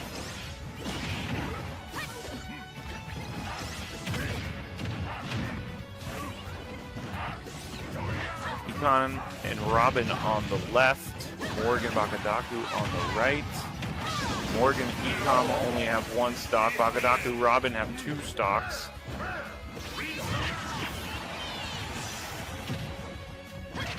Now Now Robin, the only one with 2 stocks. Everybody else with 1. Kearney took the first game. And now it's 2-on-1. Actually, Morg is back, so now it's back to full strength on each side. Everybody has 1 stock at this point. Robin looks to be out.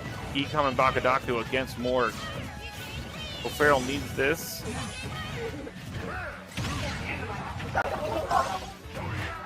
Morg hanging on. Bakadaku, Ecom both with 1 life. Morg. And there you go. O'Farrell ties it up.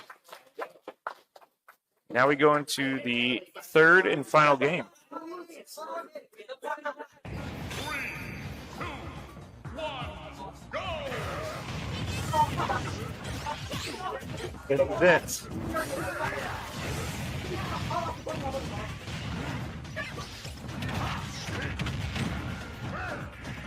Each team, O'Farrell and Kearney, have won a game so far in the championship round. Loser comes in second. Winner wins it all.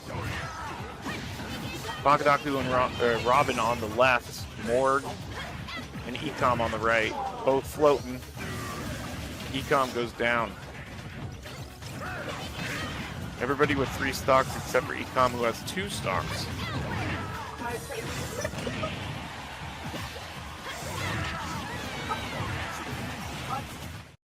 (36-23). Jackson straight away to Brown. Brown bounce on the backdoor cut to Alexander, knocked away, picked up by Panganiban. Ahead to Sheffy. She's in for the layup. Beautiful play. 38-23. Kimson right back. Hangs, shot blocked by Panganiban. What a play. Villalobos back in front. Scores it on the layup from Quezada. Timeout, UNLV. Wow, I got excited there, Skraby. I know Panganiban. That was a great. You pronounced that perfectly. I met her. She's tiny.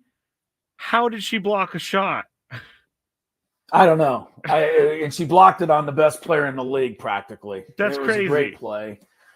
And yeah, that was a big run in the game yesterday as the Aztecs women knocked off UNLV, and they go to the finals tonight.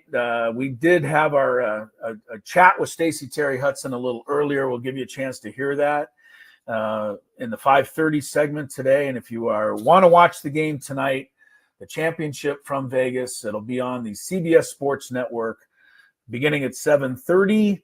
Although I recommend you tune in to GoAztecs.com and you find the Aztecs Radio Network and you listen to me call the game, and maybe you sync up and watch the TV and listen, and we'll have some fun tonight. The Aztecs try for the championship. Thanks for playing that, Skraby. It only took you 3.5 hours to find it. Not bad. Not too He's shabby. not lying, everybody. He's not lying. He started looking for that at 2:00. Well, I mean, I didn't have any like video to go along with it, so I'm basically clicking around, hoping that you say the time when I click. Yeah. No, it wasn't easy to find, but he found it, and that was a little highlight stretch for the Aztecs last night. We sent our, we have a show correspondent now, Skraby. We do. Our very own. His name is Sam Levitt. He doesn't know that he's one of our show correspondents, but he is. And he knows. he did an interview with Xander Bogaerts. Yeah. Oh, you think he knows? I do. All right. Well, he's down in Peoria, and he did a visit with Xander Bogaerts. Now, I don't think anybody's heard much from Xander Bogaerts this spring. Yeah, just things here and there. Yeah, well, you're going to hear a bunch from Xander right now.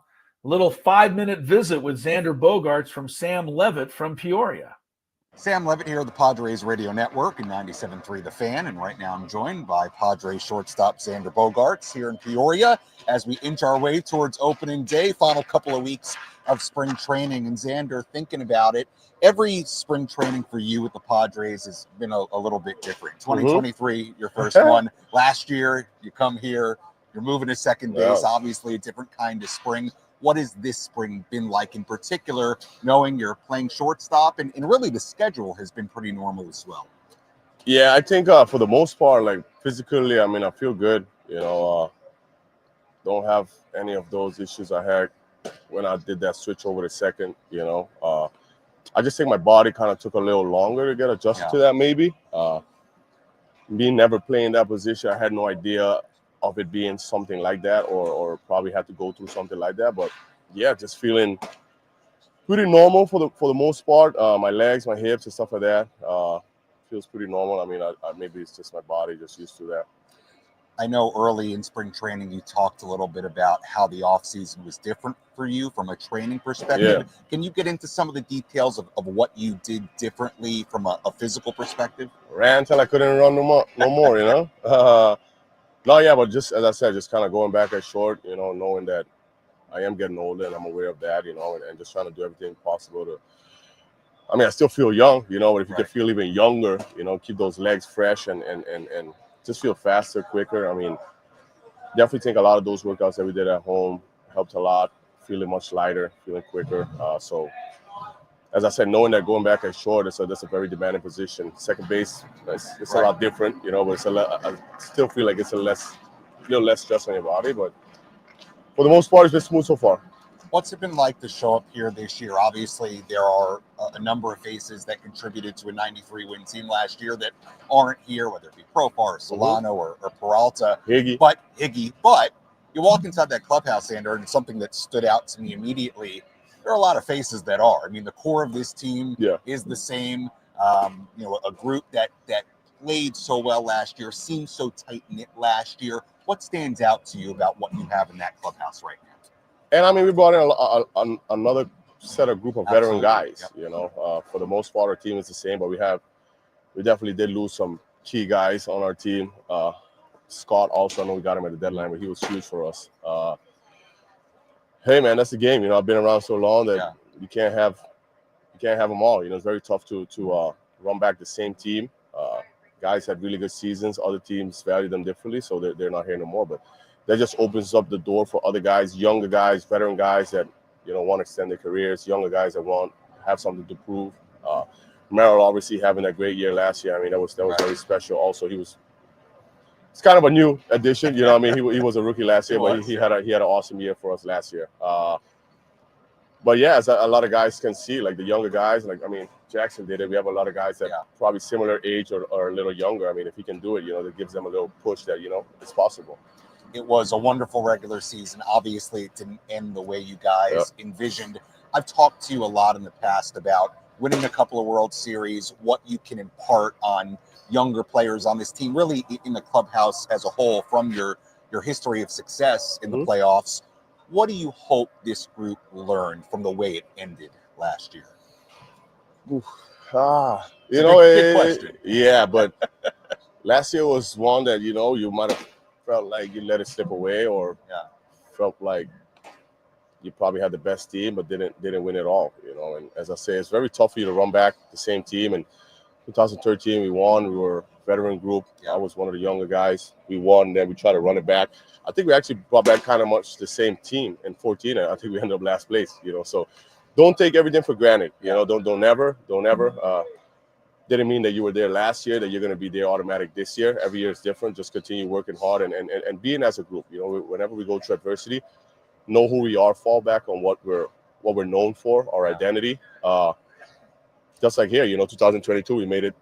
I wasn't part of the team, but guys made it all the way almost to the end. And then in 2023, my first year here, we definitely underperformed for sure, you know. So, and then we made it back last year. It was a special year. So every year is different. Don't ever take anyone for granted and any year for granted.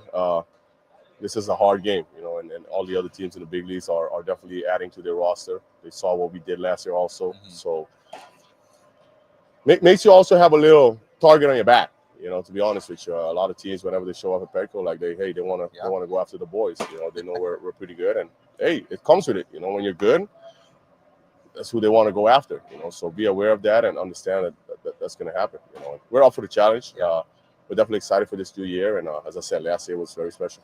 Finally, we've talked about your offseason training, your health, your defense back at shortstop. Xander, from an offensive perspective, you know, hopefully you can stay healthy the whole year. What do you want to accomplish? What are your goals this year offensively? Have another Silver Slugs type season. You know, I mean, definitely won a couple. Very blessed for those, but definitely having one of those type of seasons. I know my first year here, I was nominated. Last year was a very tough one for me personally on a performance level. And listen, this is a new year, and we obviously had, at least I've had something special last year that we got so far. We almost had a chance. They kind of took off some of the weight off of yourself and your performance. But you definitely want to help contribute each and every game and hopefully make a big push. So hopefully another solid Xander Bogaerts type season. Well, Xander, great to see you. Thank you for the time as always. Thank you. Look forward to catching up throughout the course of the regular season. Wow. Sam Levitt is unbelievable. I mean, he's incredible. This guy, he gets all the stars. I don't know if you saw the very last frame of that on the YouTube chat. I know, You it see cut it off Xander too just- early. A little early. I mean, Xander just, yakking it up there with Sam Levitt after the interview. Yes. All the players respect Sammy Levitt. They Believe do. me. They do. I When mean, he comes into their locker for an interview, they take notice. yes. So. And I don't know why, but for some reason, I'm a big Xander Bogaerts sucker, and I think that he's going to be good this year. I said it last year, but I think this is the year, Chris. Well, it would certainly help. If Xander Bogaerts comes anywhere close to what he used to do in Boston, the Padres are going to be looking good in the NL West race because this guy's capable of putting up, Manny type stuff. He And is. He just hasn't done it in his first two seasons. So we'll hope this is the year. All right, break time. I'm on my way to the arena, Skrabe. Wish All us right. luck. I will. At the big one tonight. Remember, you can watch it on the CBS Sports Network or listen on Go Aztecs. Back in town with you tomorrow, Skrabe, so look All forward right. to that. Stay tuned. Stacie Terry-Hutson previews tonight's game, and Skraby wraps things up on 97.3 The Fan. Ben and Woods on the Fan.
Chris, hello. Yeah, we're here in Cooperstown for 97.3 The Fan. So excited, the induction weekend for the great Trevor Hoffman. What a class he's going in with, too. Let's take a look. Of course, Alan Trammell from Kearney High School in San Diego. And then, of course, the Detroit Tigers' great shortstop, Jack Morris, in a Tiger uniform there, but I always remember him pitching that 1-0 shutout in Game 7 of the 1991 World Series for the Minnesota Twins.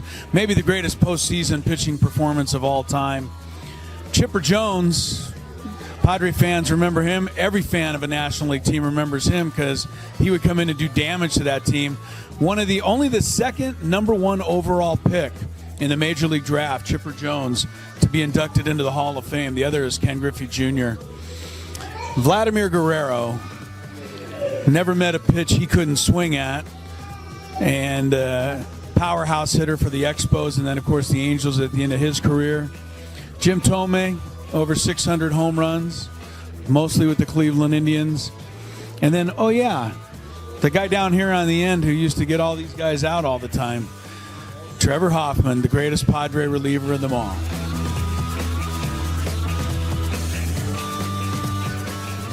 Two of the greatest outfielders in the history of baseball. Of course, you've got Babe Ruth right here.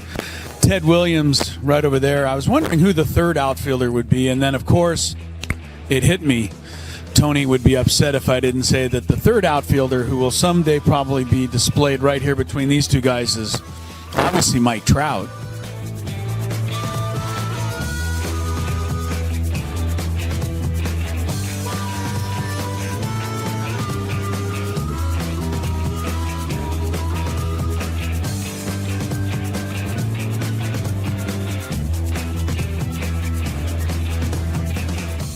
And this is the San Diego Padres locker room here in Cooperstown. Obviously, a couple of jerseys there and hats, gloves, all-star stuff. I think the most interesting thing in this entire display, though, especially this weekend, is a picture in the top corner of Angus Young. He's the guitarist for AC/DC, wearing a Trevor Hoffman uniform, obviously playing Hell's Bells. I know that Trevor went to many AC/DC concerts and was honored by sitting in the front row to watch AC/DC play Hell's Bells in his honor. But there's a picture of Angus Young playing Hell's Bells for Trevor Hoffman, wearing the 51 jersey right there.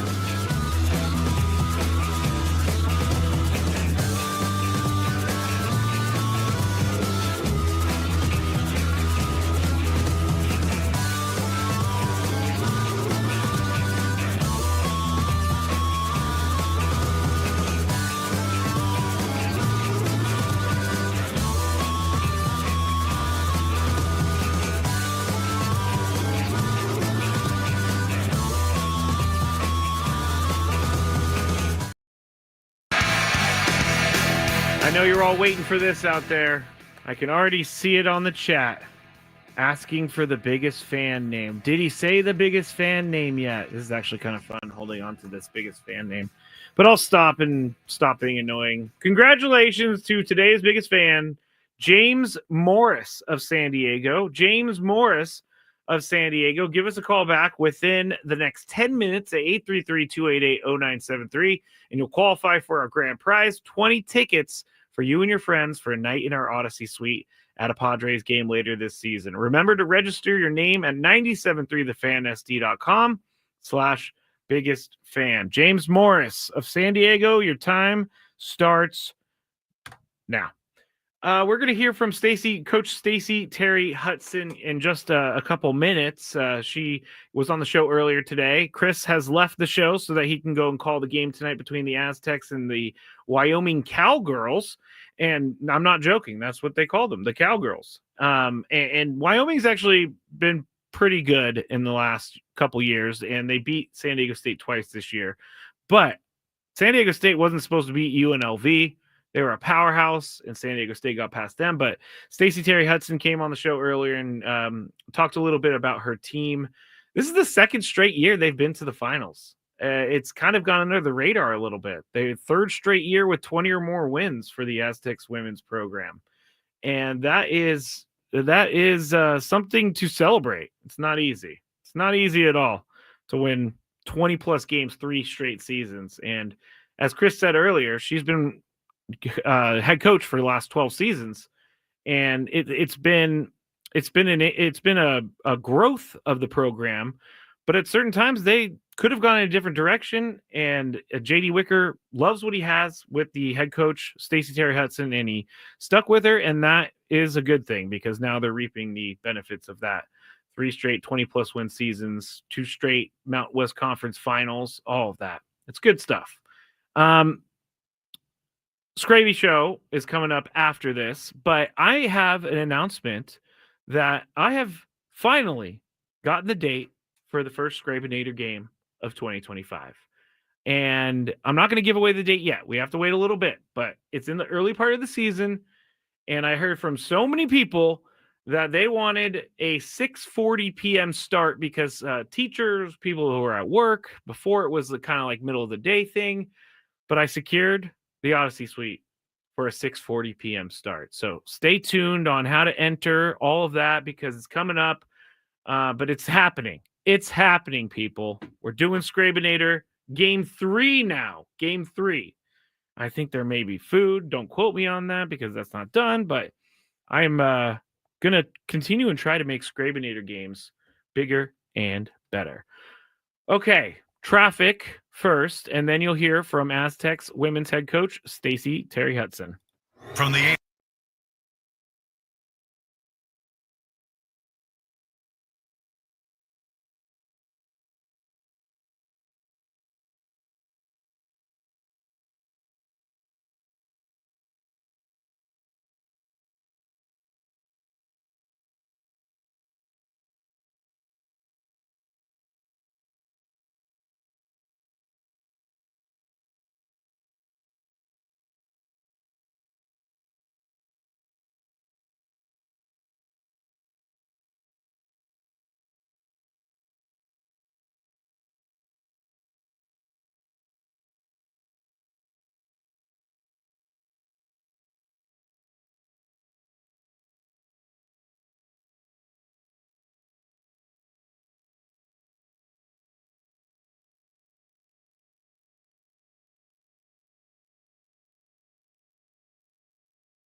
Work really hard. I think we have a great chance at winning this whole thing, but it's definitely not going to be easy. Talking to Coach Stacie Terry-Hudson here on 97.3 The Fan. Her team is playing Wyoming tonight in the Mountain West Championship, and I saw a hashtag earlier. It said "We over me," and I really love that message. And so my question for you is, in the day and age when it's really hard to find people to buy in as a team, how do you know when you're recruiting a player that you are recruiting a "we over me" person? That's a great question, and thank you for asking, because I knew that we were going to be really, really talented, as Chris alluded to earlier. So I wanted to make sure they understood, and I wanted them to know that I understood that it would be an individual sacrifice for them for the team goal, because I have a great group of young women. A lot of them that are coming off my bench could be starting for us or starting for another program. So I knew that it was going to take sacrifice.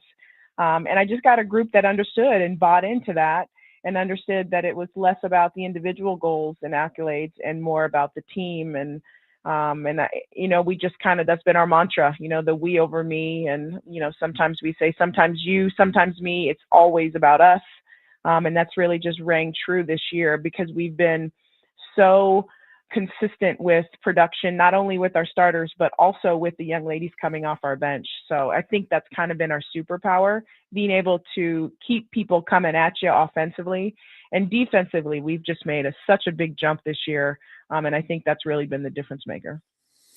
Coach, I know one of the people that I think a lot of basketball fans in San Diego recognized this year was when your husband, Justin, had left Fresno State, and you named him as one of your assistant coaches. And I mean, Justin Hudson, his name when he was with the Aztecs especially was synonymous with defense. And you're talking about your team playing defense. All of the coaches have meant a lot. I know this because I see them work every single day. But how has your own husband been a contributor to your program? He's been great. It's just nice having him around. He knows so much basketball, and he's kind of taken a back seat because, obviously he has so much experience, but just a great consultant, great ear, and just always giving me constant ideas how I can make and help this team grow and be better. But, like you mentioned, I have not only Justin, but with Kelly, John, Greg, Mel, all the guys and gals on my staff, we just have a really good group, a lot of experience. And I think that's really helpful when you're trying to make a run in March and preparing them throughout the year.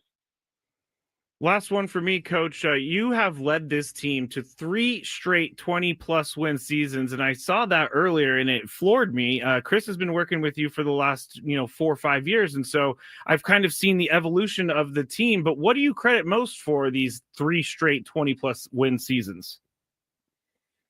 We got the right people on the right seats of the bus. We got great people in our program. And we've done a great job in recruiting, getting kids that can buy into what we're selling, and we've been able to retain a lot of those kids. So last year we didn't have a single person go into the transfer portal, and I think that really helped us not only keeping and retaining kids, but also bringing kids in. And we have a fabulous freshman class. I just think it's what we offer at San Diego State. We're kind of that triple threat. You're going to have to get a great education. You're going to compete for championships, and then you live really close to the beach. So it's really hard to say no. And Coach, I'm going to let you go because I know you got a lot of work to do. But before you go, your 4 freshmen, 3 of them were tremendously instrumental in the win last night. And 2 of them are from San Diego, Naomi Panganiban and Bailey Barnhart. Developing that connection with San Diego for your program and the freshmen coming in and being able to contribute, how is this going to help you even more going forward? If we can find a way with NIL and revenue sharing to make sure that we keep these young women, I think you're going to see a tremendous jump next year, and then the future being so bright for San Diego State women's basketball. You mentioned Bailey, who hasn't got a lot of time this year, but mark my words, this kid is special, and she's going to do some amazing things. She has a great knack for rebounding and can score at the rim, but could also, handle the ball. She has some guard skills. And then you've been able to see what Naomi can do. And, I love these freshmen because they don't know anything different, and they don't know what they don't know. And I love that about them. And, they're coming in and playing and challenging these upperclassmen guards from these other teams. And I'm just really proud of what they've been able to do. So I think the future's bright. We're going to work really hard in the off season to make sure that they stay Aztecs. And if we can keep them here, we're going to be in good shape for the near future. And as I let you go, Coach, I want to tell Skraby and remind you and myself that when you came into this program 12 years ago, there's only two of us who were here with you the entire time. And I believe that's me and Queenie, the athletic trainer. Yep. So the three of us. And Angie. Okay, Angie from the equipment. I apologize to Angie. But, we've all been here the entire ride, Skraby. It's been longer than 5 years. So this is a great night for all of us and all your kids and everybody who bleeds red and black. And I know everybody's wishing you the best, Coach. So we'll talk to you later. Thank you so much. See you soon. Thanks, guys. Thank you. There she goes, back to work, I'm sure, Skraby, looking at film, getting ready. Tonight's contest against Wyoming, Stacie Terry-Hutson. Yeah, I've been doing this for longer than you think, Skraby. You said 4 or 5 years. I said 4 and 5 years because that's really kind of, we've worked together for 7 years. Right, that's true. Right, that they weren't. I'm not saying they were bad, but they weren't the team that they are in the last 3 years. They absolutely were not. So that's the evolution I'm talking about. And even Stacie or Coach Terry-Hutson, even just the way she interviews has changed over the years. She's more decisive, and you can just feel the head coach when you hear her interview. And there you go. Chris is off. The team is off. They're playing for the Mountain West title tonight at 7:30 on CBS Sports Network. Yeah, CBS Sports Network. So make sure you tune in for that. We got a little injury update. If you're a fantasy baseball player and you're having your draft soon, I know that our draft is being finalized at the moment. Kansas City Royals shortstop Bobby Witt Jr. only suffered a bruised left forearm when he was hit by a 96-mile-an-hour fastball in a spring training game today. X-rays were negative. Timetable for his return is unclear, but sources say that he's not going to have a long absence, and he's probably going to end up playing by opening day if everything goes well. You want to know who hit him? Andres Munoz, 96, right in the forearm. You can't expect injuries, or you can't plan around injuries, but does Bobby Witt Jr. really need to be playing right now? He's not going to be playing for the rest of spring training after this, but that would be a little scary for teams to have, your best player go down early in spring training, kind of like what the Yankees are going through with Garrett Cole. And I was reading today that the Yankees said, yeah, we're going to need pitching, but there's not much out there, and we're going to promote from within. So the Yankees pitching situation is really bad heading into the year. You lose your number one starter, Garrett Cole. You lose your guy who's coming off of the Rookie of the Year, Luis Heel.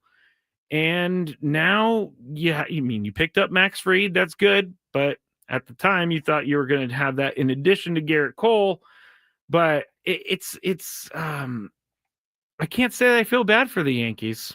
I've always spent my days thinking bad or hoping for bad things to happen to the Yankees. I'm sorry, Yankees fans, but Frank's in here. He's giving me a thumbs up.